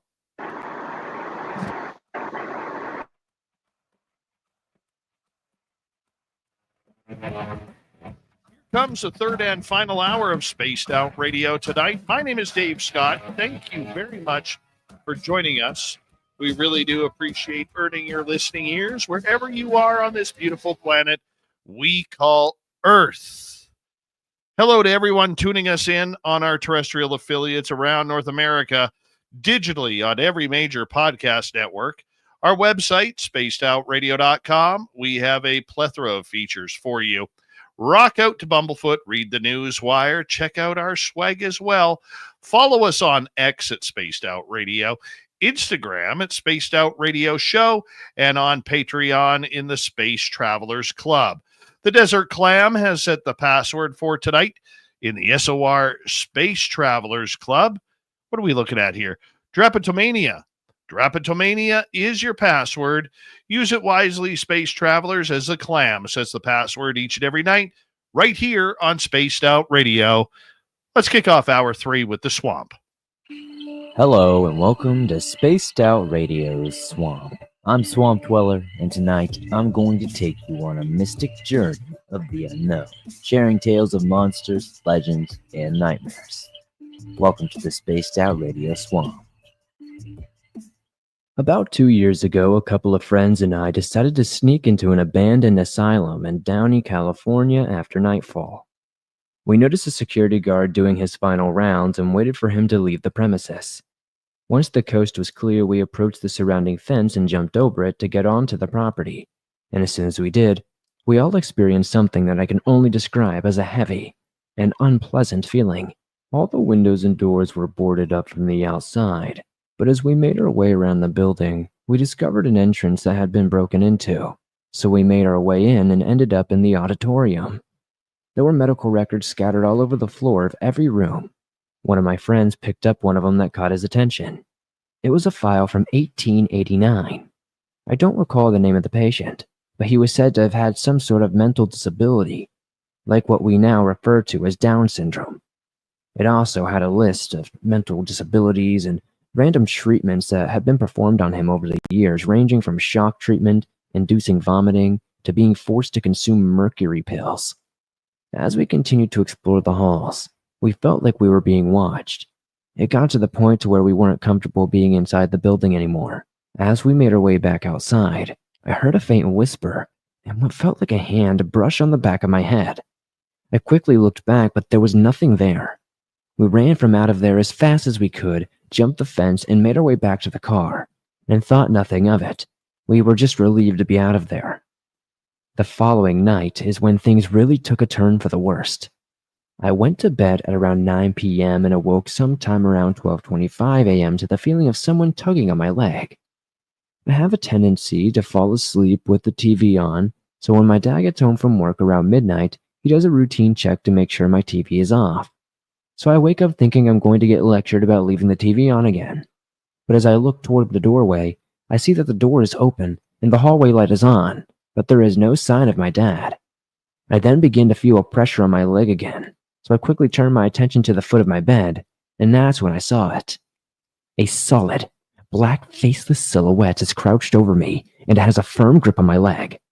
I immediately froze and was unable to move, and everything went silent. All I could hear was what I can only describe as static as it starts making its way up to my face. I immediately started to pray, and within seconds its grip on me became weaker, and I was able to bang my fist on the wall to try to get someone's attention, and within seconds, it was gone.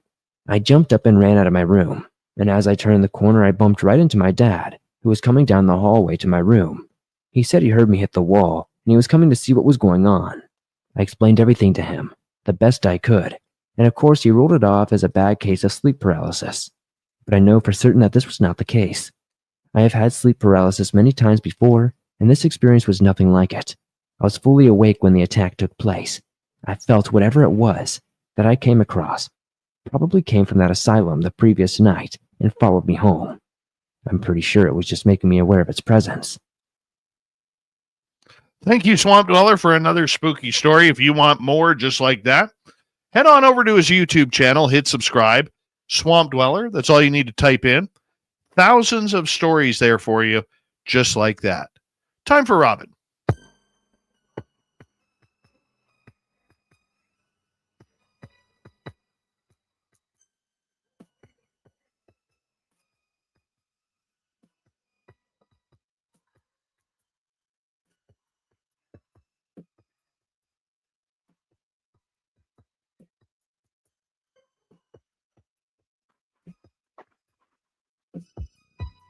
Robin Haynes, it's good to have you back on Spaced Out Radio. How are you, my friend?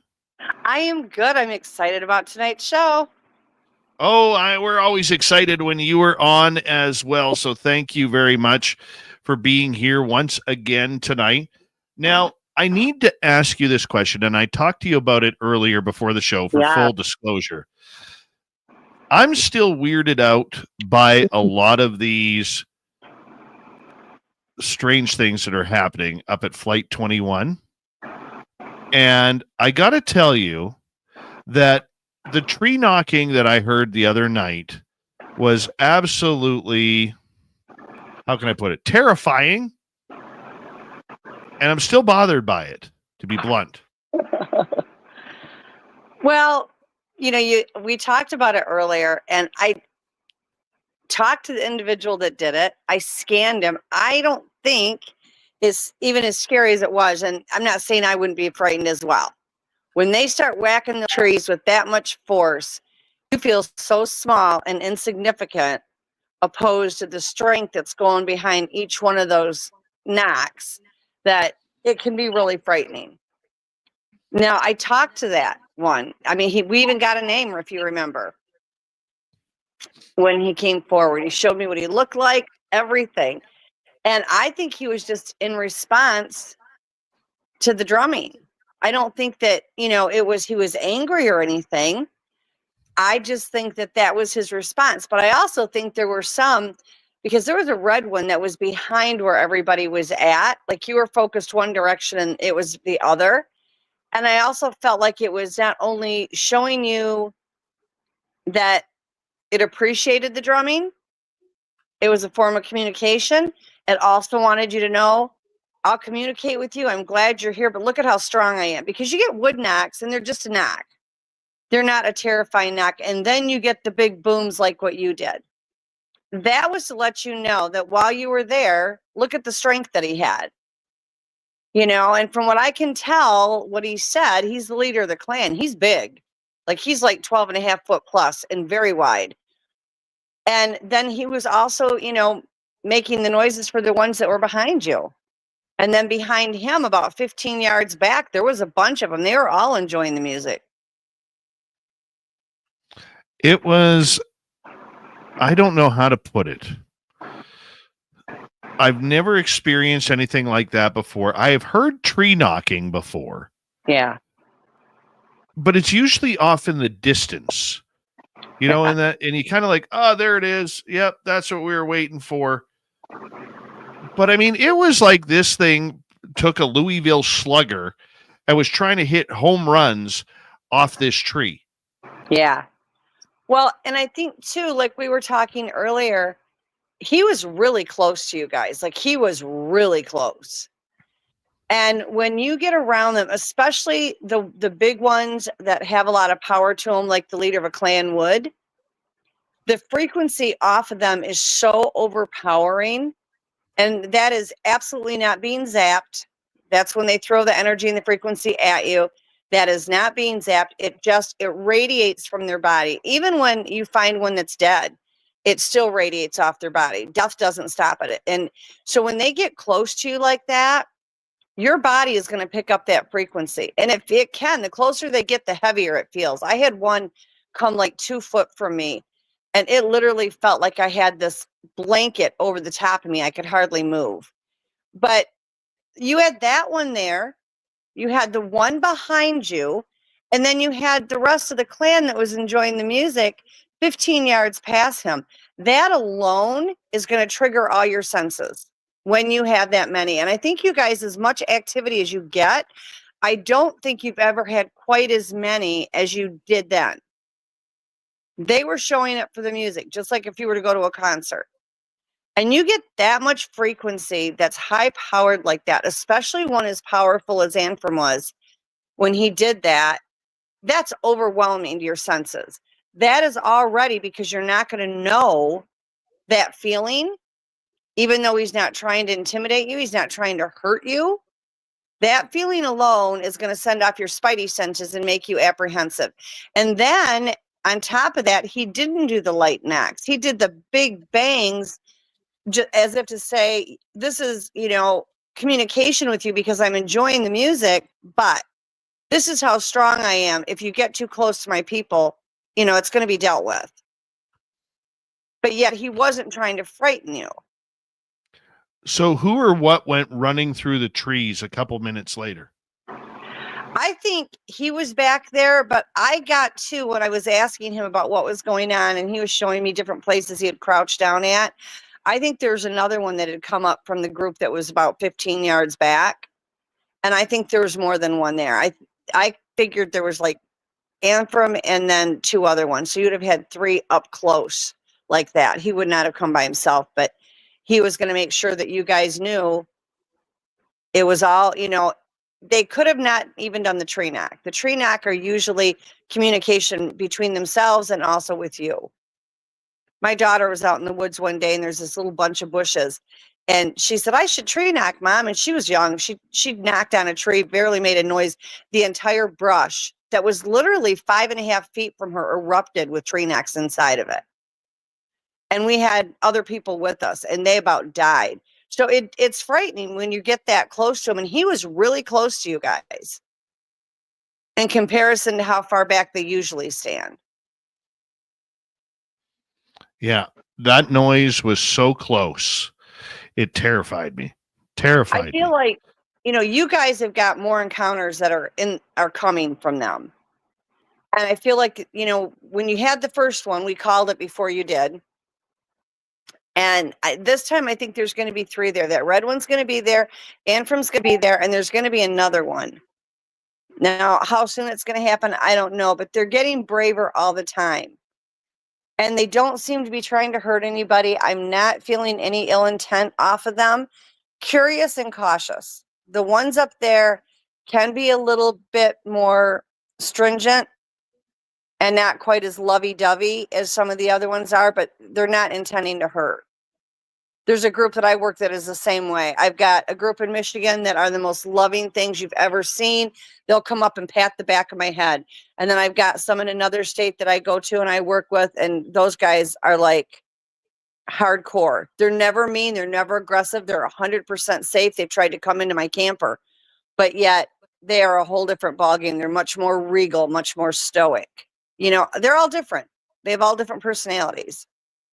But you've got another meeting with these guys that will be coming, and there's going to be 3 of them involved, and he's going to be one of them.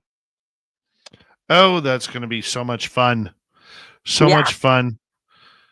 Yeah. Tim and I are going back there this Saturday. Okay. I will have my phone by me. My question to you is this. We're going to brave it up because we've walked in that area before where the tree knocking happened. Okay. Will we find anything? I think you're going to And find what should we be looking for? I think you're going to find broken branches. You're going to find, that kind of thing's very subtle. What I want you to do, first off, I want you to be careful how far back you go, because back beyond the gifting spots and all that is where a lot of them hang out. And you're building a really good relationship with them, but you don't want to crowd their space too much. You always want, this is where people get mistaken. They think they've got to go out and they're going to follow them around and that's going to get them what they want. Only go so far and then let them come to you. So don't go too far past where, you heard the knocking from. I would expect that you're going to find branches that are broken. Look at them. Look and see, is that tree a dead tree that's broke? Or is it a live tree? See if there's any twist to it where they tore it apart. Look at that. Look for ground coverage to find out if there's any areas that are completely flattened out, because my guess is they've been sitting back there watching a lot. Now, he And also it's funny. Sorry to cut you off, but it is funny you say that, because when we have wandered into that area after visiting the gifting site, we have felt eyes on us. And the funny part about it is, if we go back in history, Flight 21 history, that is the area where that tree knock happened, where Merle and I heard the samurai chatter back in 2018. Yeah, I think they're guarding the graves where the people died. Another thing you can look for, and some people think to do it, but I found out about it accidentally because my clan did it. When you're looking at these trees, first off, everybody automatically looks ground level, or like they're walking around. Also check for damage to the brush and that down low. They do that belly crawl, and then the flattened ground where they sit at. But they are notorious for being up in the trees, as big as they are, how they do it, but they're up there. And what I found at my property in Michigan, when they were always up in the trees, is you would see a branch covered in bark, and then you would find spots that were about 6 to 8 inches wide where there were no bark. And what it's from is, as they're climbing the trees where they put their hands and where they put their feet, because they're climbing them so much, and they'll go in the exact spot every single time. They think nobody's going to find them that way. And if you look on the trees, you will find bald patches on the trunk. You'll find bald patches on the branches where they put their feet and their hands. And that's a really good indicator that they're coming up and down through there. Where the brushing through the trees happened, it seemed to happen by the gifting site. Yeah. Does this mean, do you think, that they now know officially where it is and maybe will start moving objects now? I think that they're working that way. I think they've seen it. What he showed me was him walking over by it and passing it. I think right now they're trying to figure out, is this safe? Is this a trap? Just like they did when you had the other spot. It takes that time for them to make sure that it's safe and it's not booby trapped, and because it's inbred in them not to trust any situation that they don't create. If they create the situation, they're very comfortable. If we create it, it is not to be trusted. And so some of them will take longer than others. Some will never, ever, break that barrier. So I would keep giving it time, but what he showed me, they've looked at it. They've walked in a circle around it and looked at the objects. So they're getting closer to it. So my advice to you would be, just keep riding it out. When you're there, talk in your mind to them. Walk over to, this is here for you. These are gifts for you. And then verbally say it, because as we know, just because you can say it in your mind, if you don't feel it coming back, that doesn't mean they haven't got it. It doesn't have to be a two-way street. Although you guys have been getting mind speak, even though you aren't aware as much of it as you are. It's happening. Yep. We get hit about 4 to 5 kilometers out before we get to the site. That's where we start getting hit. Yeah. Yeah. So it is kind of cool when that happens. The progress from when a few years ago, when I had just met you and you were talking to me about everything, I wish you could see what I see. Like, the difference is so amazing and incredible. And you guys are doing things right. You're doing it in a way that you're letting them make their own choices. You're respecting them. And that's why you're getting the activity you're getting. And you're in a spot, just to be clear, that this is not just Sasquatch territory. There's dogmen going through there. You've got ETs going through there. You've got spirits going through there. You've got a cat person that goes through there. I mean, this is really an active site. And you're really Very managing active. it well. You're really managing it well. There's a lot of people that I personally know of that would be so excited that so many things are there that they would go in and be running around trying to see if they can, get a picture or doing this or doing that. And all you're doing is spinning your wheels and causing distress. And it just takes longer. And you guys, I'm so proud of you because, like, you guys are doing it right. And the reward for that is all the activity that you're getting. The one only pattern that we have noticed is that we have we've noticed that it's usually calm up until dusk. Mm-hmm. Once dusk sets in, that's when we expect everything to happen. What is it about dusk that gets them on the move? It's not completely dark, but it's not completely light. They feel a little bit more comfortable. If you are in an area that weather-wise is either really warm, then it's starting to cool off a little bit. The animals that they feed on, that they hunt, are starting to get active, and they tend to change their path. They're not nocturnal. They're 100% not nocturnal. But they will move around in these time spans because it's less likely to see our people. It's more likely to find food that they hunt. So they have to adapt. It's just like we go to the grocery store when the grocery store is open. We don't go if it's closed in the middle of the night. We try to avoid certain days on the expressway when we know it's going to be bumper to bumper. They're not any different. They are not nocturnal. However, their food sources are active around dusk and then through the night. The temperature changes around dusk. And also around dusk, you are not in the bright light of day, but it's not pitch dark out either. And in certain groups will start to get more active then. My group that in Michigan was always around noon, everybody was up and walking around. It was not unusual to look out my window and see them walking around the yard at noon. And then it was like they disappeared for a little while during the hotter part of the day. And then dusk time, they were back. And then at nighttime, it was a free for all. And, 2:00 in the morning, knocking on my window, wanting me out with them. But they are all different. These are a type of people. They all have different likes and dislikes. But predominantly, dusk is a time that they do start to get more active because that's when the food sources get active.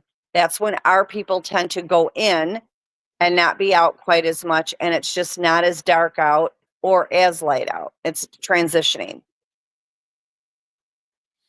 We got about 40 seconds to go here. So you expect Saturday to be busy for us?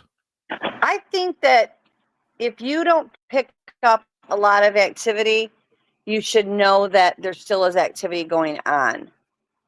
I feel like they are going to be coming out there just to see what will happen next.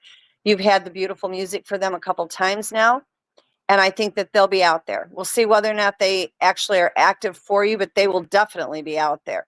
The other thing I suggest is, like we said before, check on the tribes. Find out the relationship between those tribes. That will tell you a lot. All right, my friend, you hold on right there. Robin Haynes and the cryptid Q&A. We're going to get to some audience questions here when we return for the final half hour of tonight's episode of Spaced Out Radio. This is Spaced Out Radio.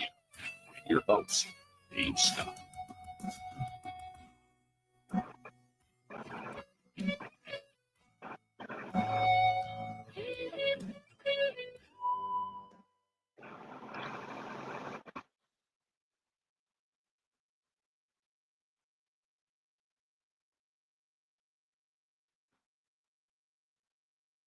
All right, we're clear. Sounds Good good. morning, Skip to my Lou. Hi, Juliana. Sliding down here. There.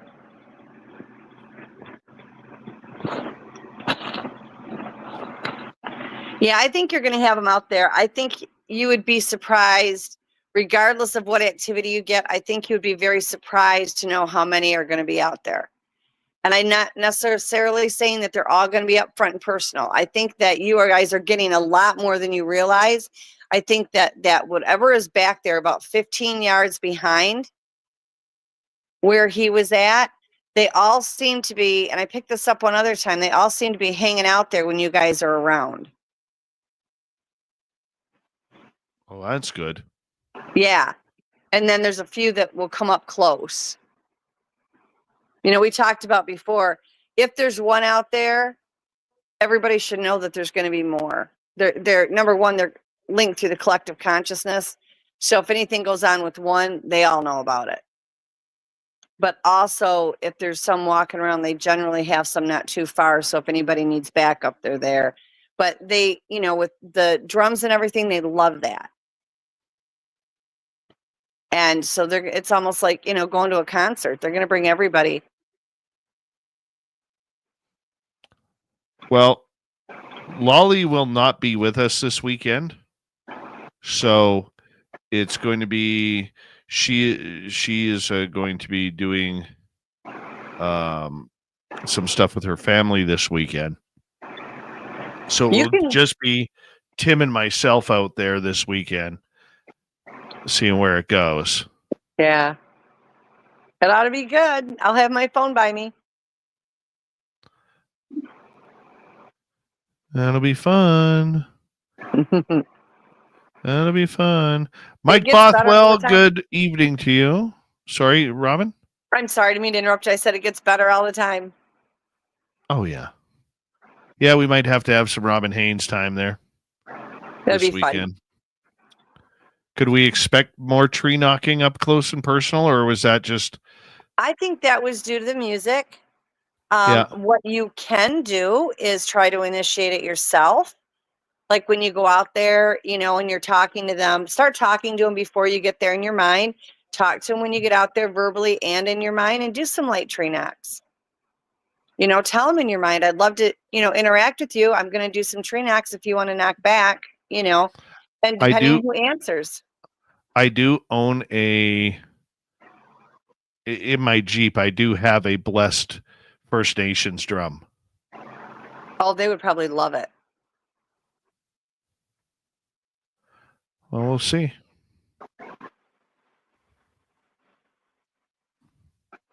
We will see. What does the spook have to say? Hold on.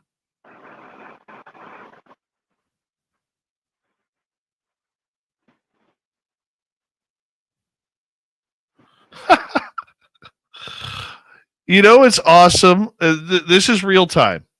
You know, it's awesome when a member of the intelligence community says, yes to your podcast question tonight. The IC is playing the UFO media. Awesome. Just awesome. Thank you. You know who you are because you just texted me, so I don't know if you're still watching or not. But thank you. Oh, my goodness. That is hilarious. Erica Stover says, Robin, thank you again for validating my Bigfoot vision. Concur with your words for Dave. Thank you. Thank you. Yeah. Thank you. Love it. Thank you. Love it. Big thank you to Area 54 tonight for not only being a part of the super chats, but also becoming a new member of I got an emoji there. I gotta see if I can cover the name here. I got the emoji with the you can't see it, with the throwing a kiss at me. So I know this person is listening. Mwah to you back, my friend. I love it. There you go. Thank you to Area 54 for not only the super chat, but becoming a member on our YouTube channel. Thank you very much. T-Bone with a hat trick tonight. Way to score big, T-Bone. Thank you, my man. Zen2, Kitty, Danielle, thank you very much for the love as well. Here we go in 7 seconds.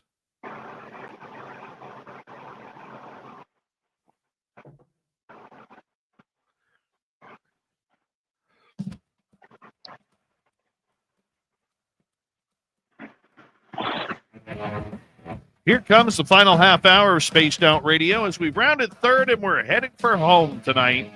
My name is Dave Scott. Thank you very much for tuning us in wherever you are on this beautiful planet we call Earth. A reminder to all of you that if you missed portions of this show or others, our archives are always free on YouTube or any major podcast network. Our website, spacedoutradio.com. We have a plethora of features for you. Rock out to Bumblefoot, read the news wire, check out our swag as well. Follow us on X at Spaced Out Radio, Instagram at Spaced Out Radio Show, and on Patreon in the Space Travelers Club.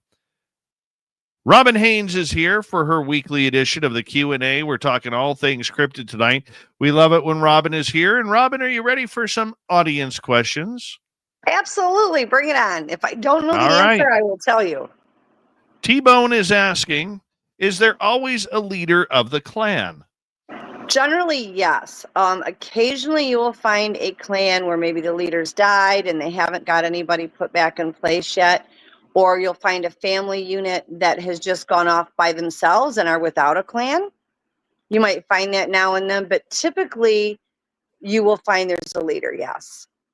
And they normally have one that while he's not the leader, it's one that they will be bringing in eventually because they do have a very long lifespan. So it's, you know, I have some that they work with to have them prepared. All right, let's have a follow-up from T-Bone. And how do the Sasquatch feel about the other woo out there? Can we reword that so I understand? I'm sorry. Are you talking about the other paranormal things that go on? Yeah, paranormal, aliens, ghosts. Oh, no, they're usually pretty good. They tend to relate to it, depending, because everything is energy and frequency based. All your woo is done by having a high frequency and high energy. So as long as it's for the good, they do pretty well with it. What I have noticed with them is if it's a different thing comes in, whether, you know, be a different cryptid or a spirit or whatever, and they don't know that frequency, they will be cautious about it. Your frequency is like a fingerprint. It's, you know, it's like biometrics. And so if they aren't used to it, they will be cautious about it while they adapt to it. And it's a signature that will tell anybody or anything that knows how to read frequency, which I do, which my students do. You can tell immediately if it's good, bad, or evil. Frequency doesn't lie. Energy doesn't lie. It cannot be faked. So they actually do pretty well with it. They are cautious if they feel like something's coming in that's more powerful than them, or that is powerful enough that, you know, they have to be concerned for the clan and their family, and they'll be a little apprehensive about it, but they do okay with it. They're used to it. They are high frequency beings. They want to be around anything with high frequency. All right, let's move on to Joe in California. Robin, what do you think makes a sound that sounds like the Jurassic Park Velociraptor in the woods? I just heard it, just like in the movie. He lives in the area that borders California and Nevada. Yeah, first off, and nobody's going to believe me, but I'm going to say this anyway. Velociraptors are not extinct. They live down in tunnels down in the center of the earth. And so is it possible one can come up? It is. I don't think we see a lot of them. I don't think there's a lot of activity like that. I know they've got colonies in inner earth, but there are things that will make that noise. Number one, you have ETs that will make a noise like that. Certain sectors of them will. Also, you have different cryptids that just enjoy imitating noises and coming up with noises. And they will make bizarre noises just because they can. Okay? Normally, if I were to hear something of that nature, to me, it would be either some maybe unidentified cryptid or something that an ET is making. Okay. Well, look at that. All right, let's go back to T-Bone, who is asking, should we be wary of infrasound? Oh, absolutely. The thing with the infrasound is, well, even when we are with a high frequency, which puts us consciously in a higher frequency or higher dimension, like a fourth or fifth dimension, our bodies are still 3D. Okay. Our physical bodies just hold our consciousness in the higher frequency. But the physical body, that's why it requires food, water, and sleep. And it is very fragile. Infrasound attacks our body like a radiation will. Okay. So, yeah, you should be very careful of it and wary of it, because too much of it can cause you to get sick. This is why we get a lot of our researchers and experiencers that have health issues. What I personally do to avoid it, which is not foolproof, when I'm interacting with them, when I am up close and personal with them, I ask them to please pull back the energy, because my body is still, and I explain it just like you're explaining it to a child. My body is still 3D, no matter how high my frequency is. It cannot take the strength of your energy. And most of them, I would say 8 to 9 of them out of 10 have been very good with me about pulling it back. A lot of exposure close up from it can do physical harm to your 3D body. Do they do it on purpose? 100% no.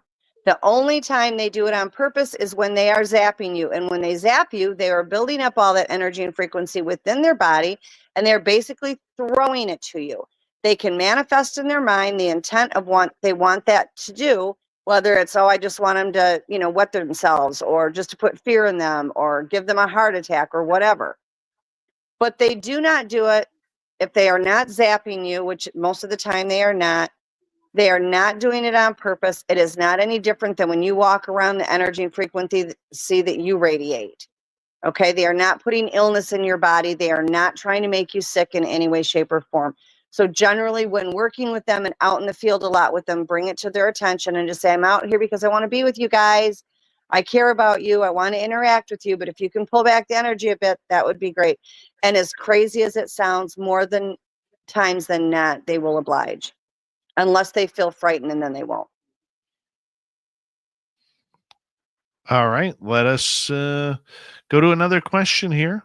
Let's go to Jose. Have you ever heard of a UFO sighting where at one point the observer could see right through the craft as if it had a long tunnel going through it? I personally have not. My experience, and I have seen so many UFOs. I've had them land in my yard. I've got videos of them in the air. I have seen where I could see in the windows and see the beings walking around. I saw one that I looked at, and it looked like the side of it just dematerialized, and you could see within the ship.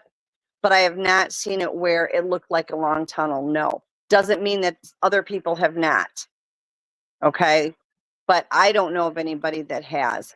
I have seen the crafts that look like it's a long tunnel and like a tube, but I've never looked down into it to see it.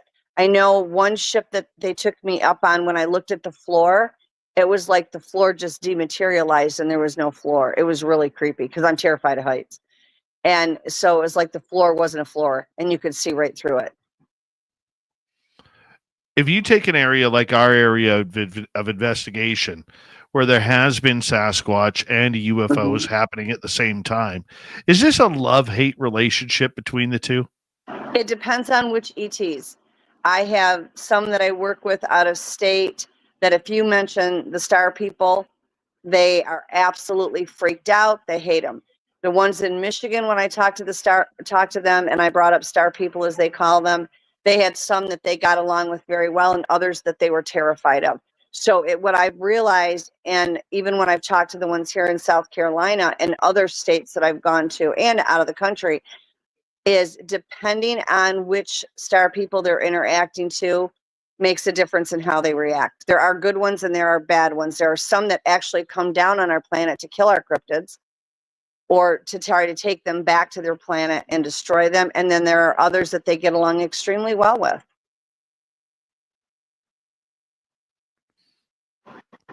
Let's move next to, let's see here. Let's go back to T-Bone. Is this very hot weather affecting the Sasquatch? Yeah, I think it's affecting them like it is us. You know, I mean, they're pretty much adapted to having the hair, and it, you know, can work as an insulator to keep them warm or cool. But in my own opinion, yeah, it is. My guys are not nearly as active.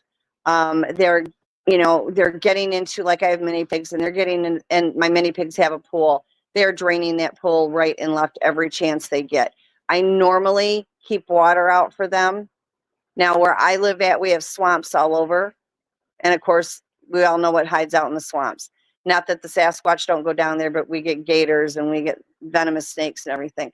They don't have a problem coming into my backyard and messing with my hose. 9 out of 10 times I go outside, my hose has been turned on and there's muddy footprints all around. But yeah, I do think it does affect them. I don't think they're hunting as much because of the heat, because it's not getting cooler at night. The sun appears to be lower from what they've said than what it normally is. And it's affecting everybody, not just by temperature, but because it's such an energized thing with the sun being lower. Everybody's moods, emotions, feelings are off kilter. We're exhausted. It's not just the weather, it's the frequencies and everything that's changing. So all of that does have absolute effect on them, yes.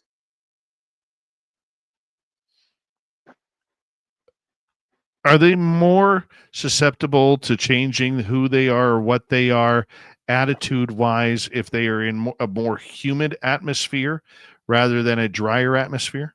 I don't think so. And the reason I say that is pretty much they adapt. They are masters at adapting to whatever situation they're in.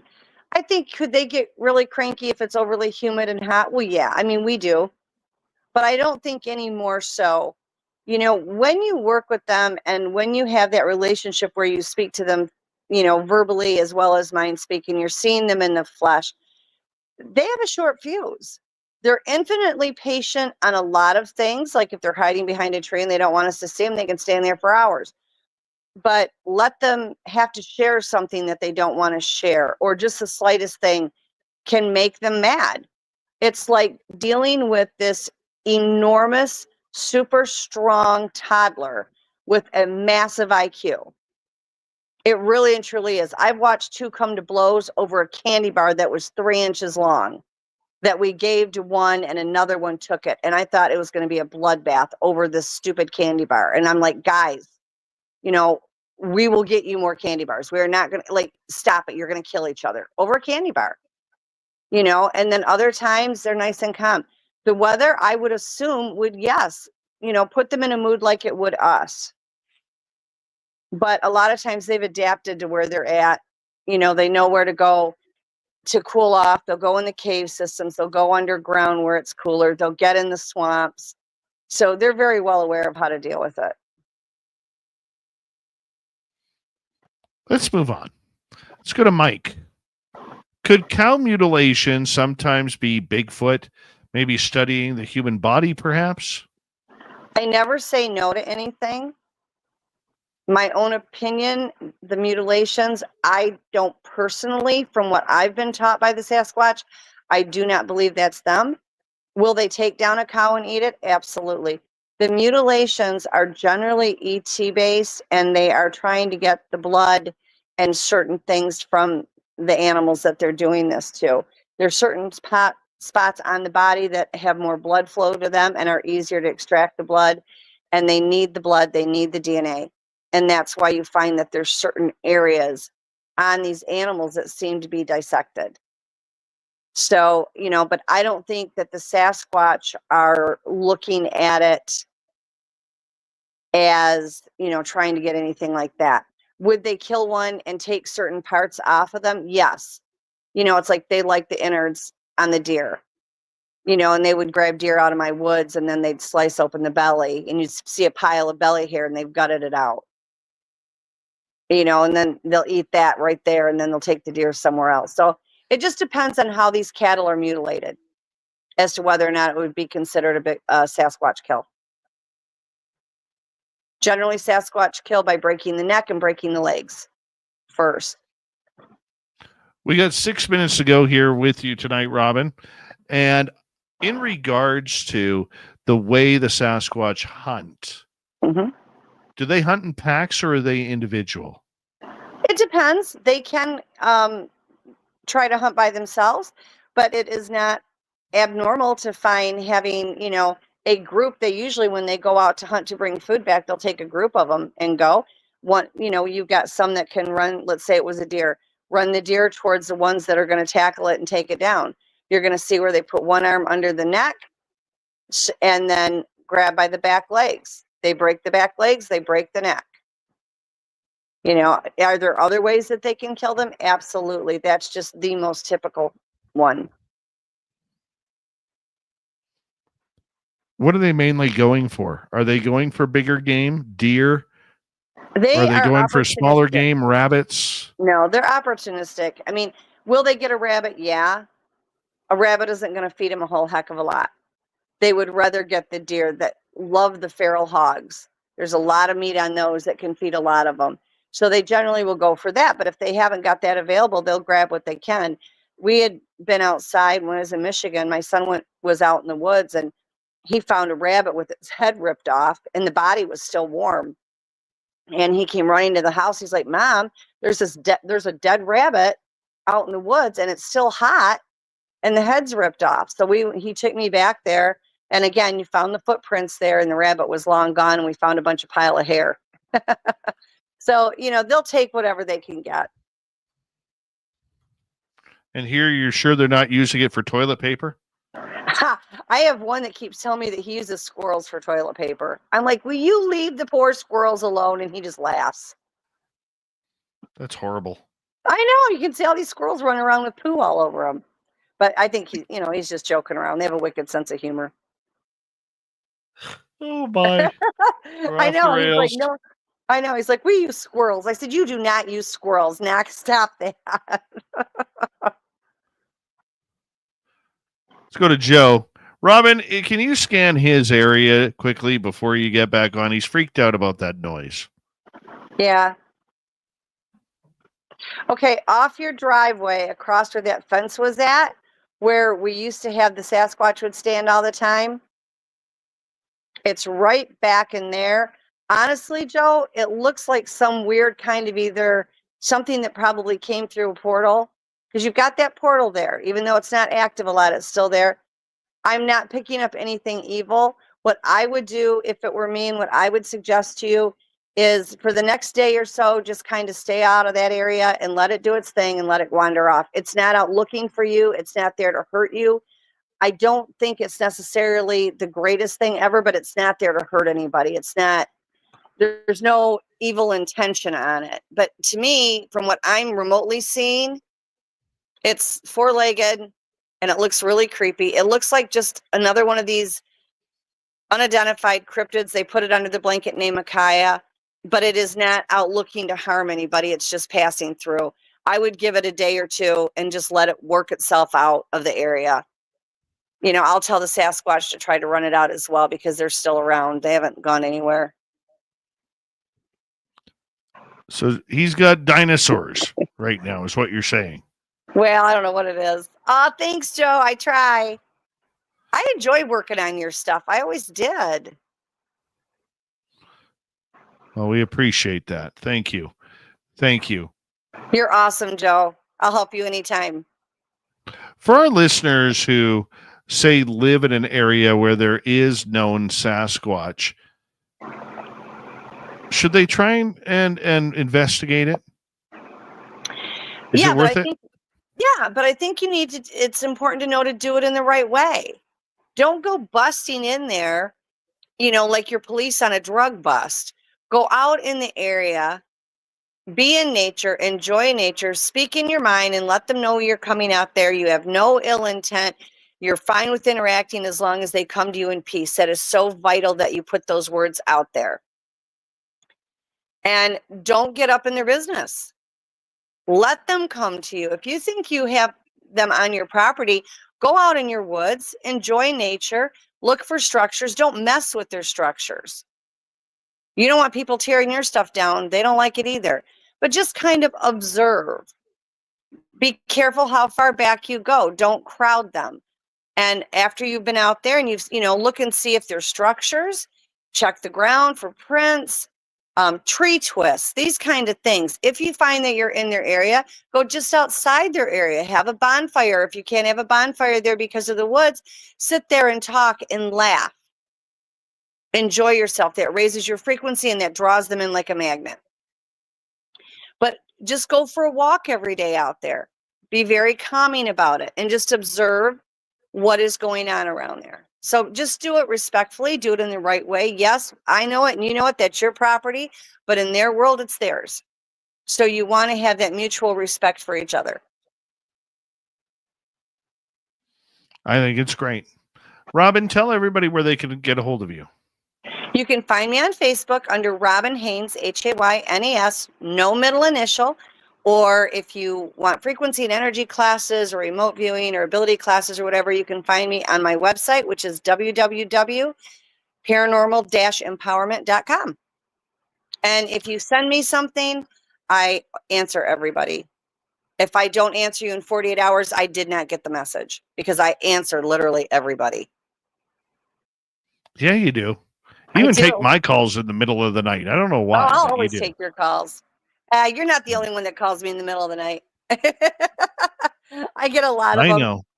But I enjoy yours. I have fun working with you.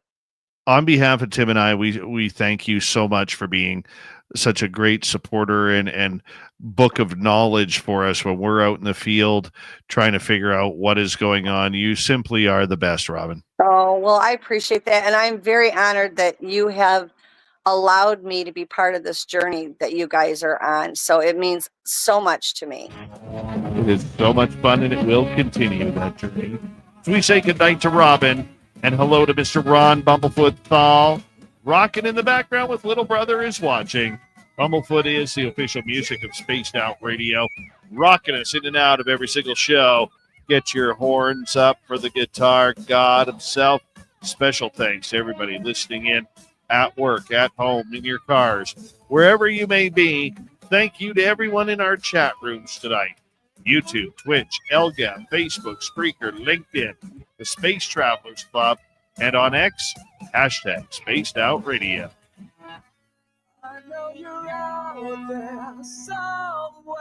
Remember, this show is copyright by Spaced Out Radio and Bigfoot Broadcasting Limited. Thank you so much for choosing to share your evening with us, because together, my friends, we're watching. We own the night. Mr. Bumblefoot, we need a favor. We need you to take us home.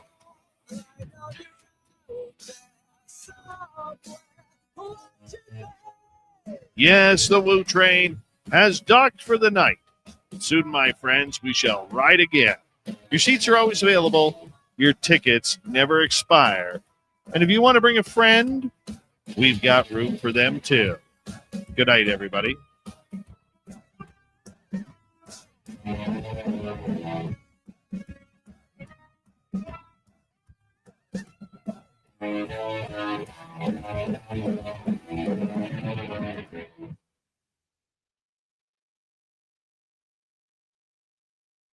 Great job tonight, Robin. Great job. We love you around here. And if you need me Saturday, you know how to reach me. I will take a look at that. Okay, sweetheart. Absolutely. Love you guys. Bye. Love you too, dear. Take care. Bye-bye. Bye-bye. Robin Haynes, everybody. And for the rest of you, I'm going to say goodnight as well, because I got to boot through this and I have to work on my day off tomorrow. Yeah, I do. Tired. But hey, thank you to T-Bone with a hat trick. Thank you to Area 54 for the super chat and joining our YouTube membership.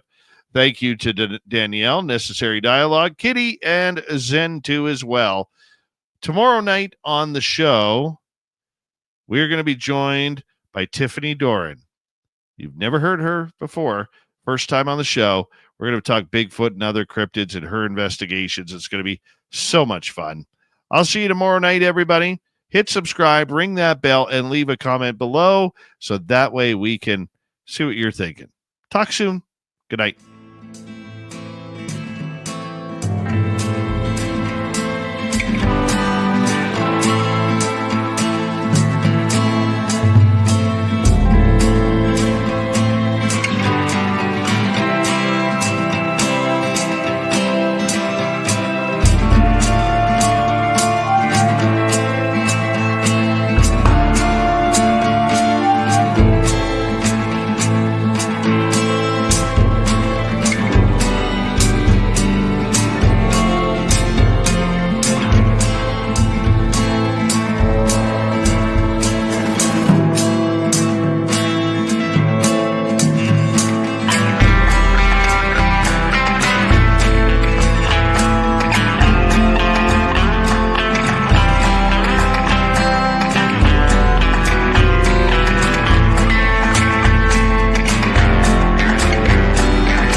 Stay healthy, my friend. You too. You need bail money, give me a call. Always, Dad. Take care. You too.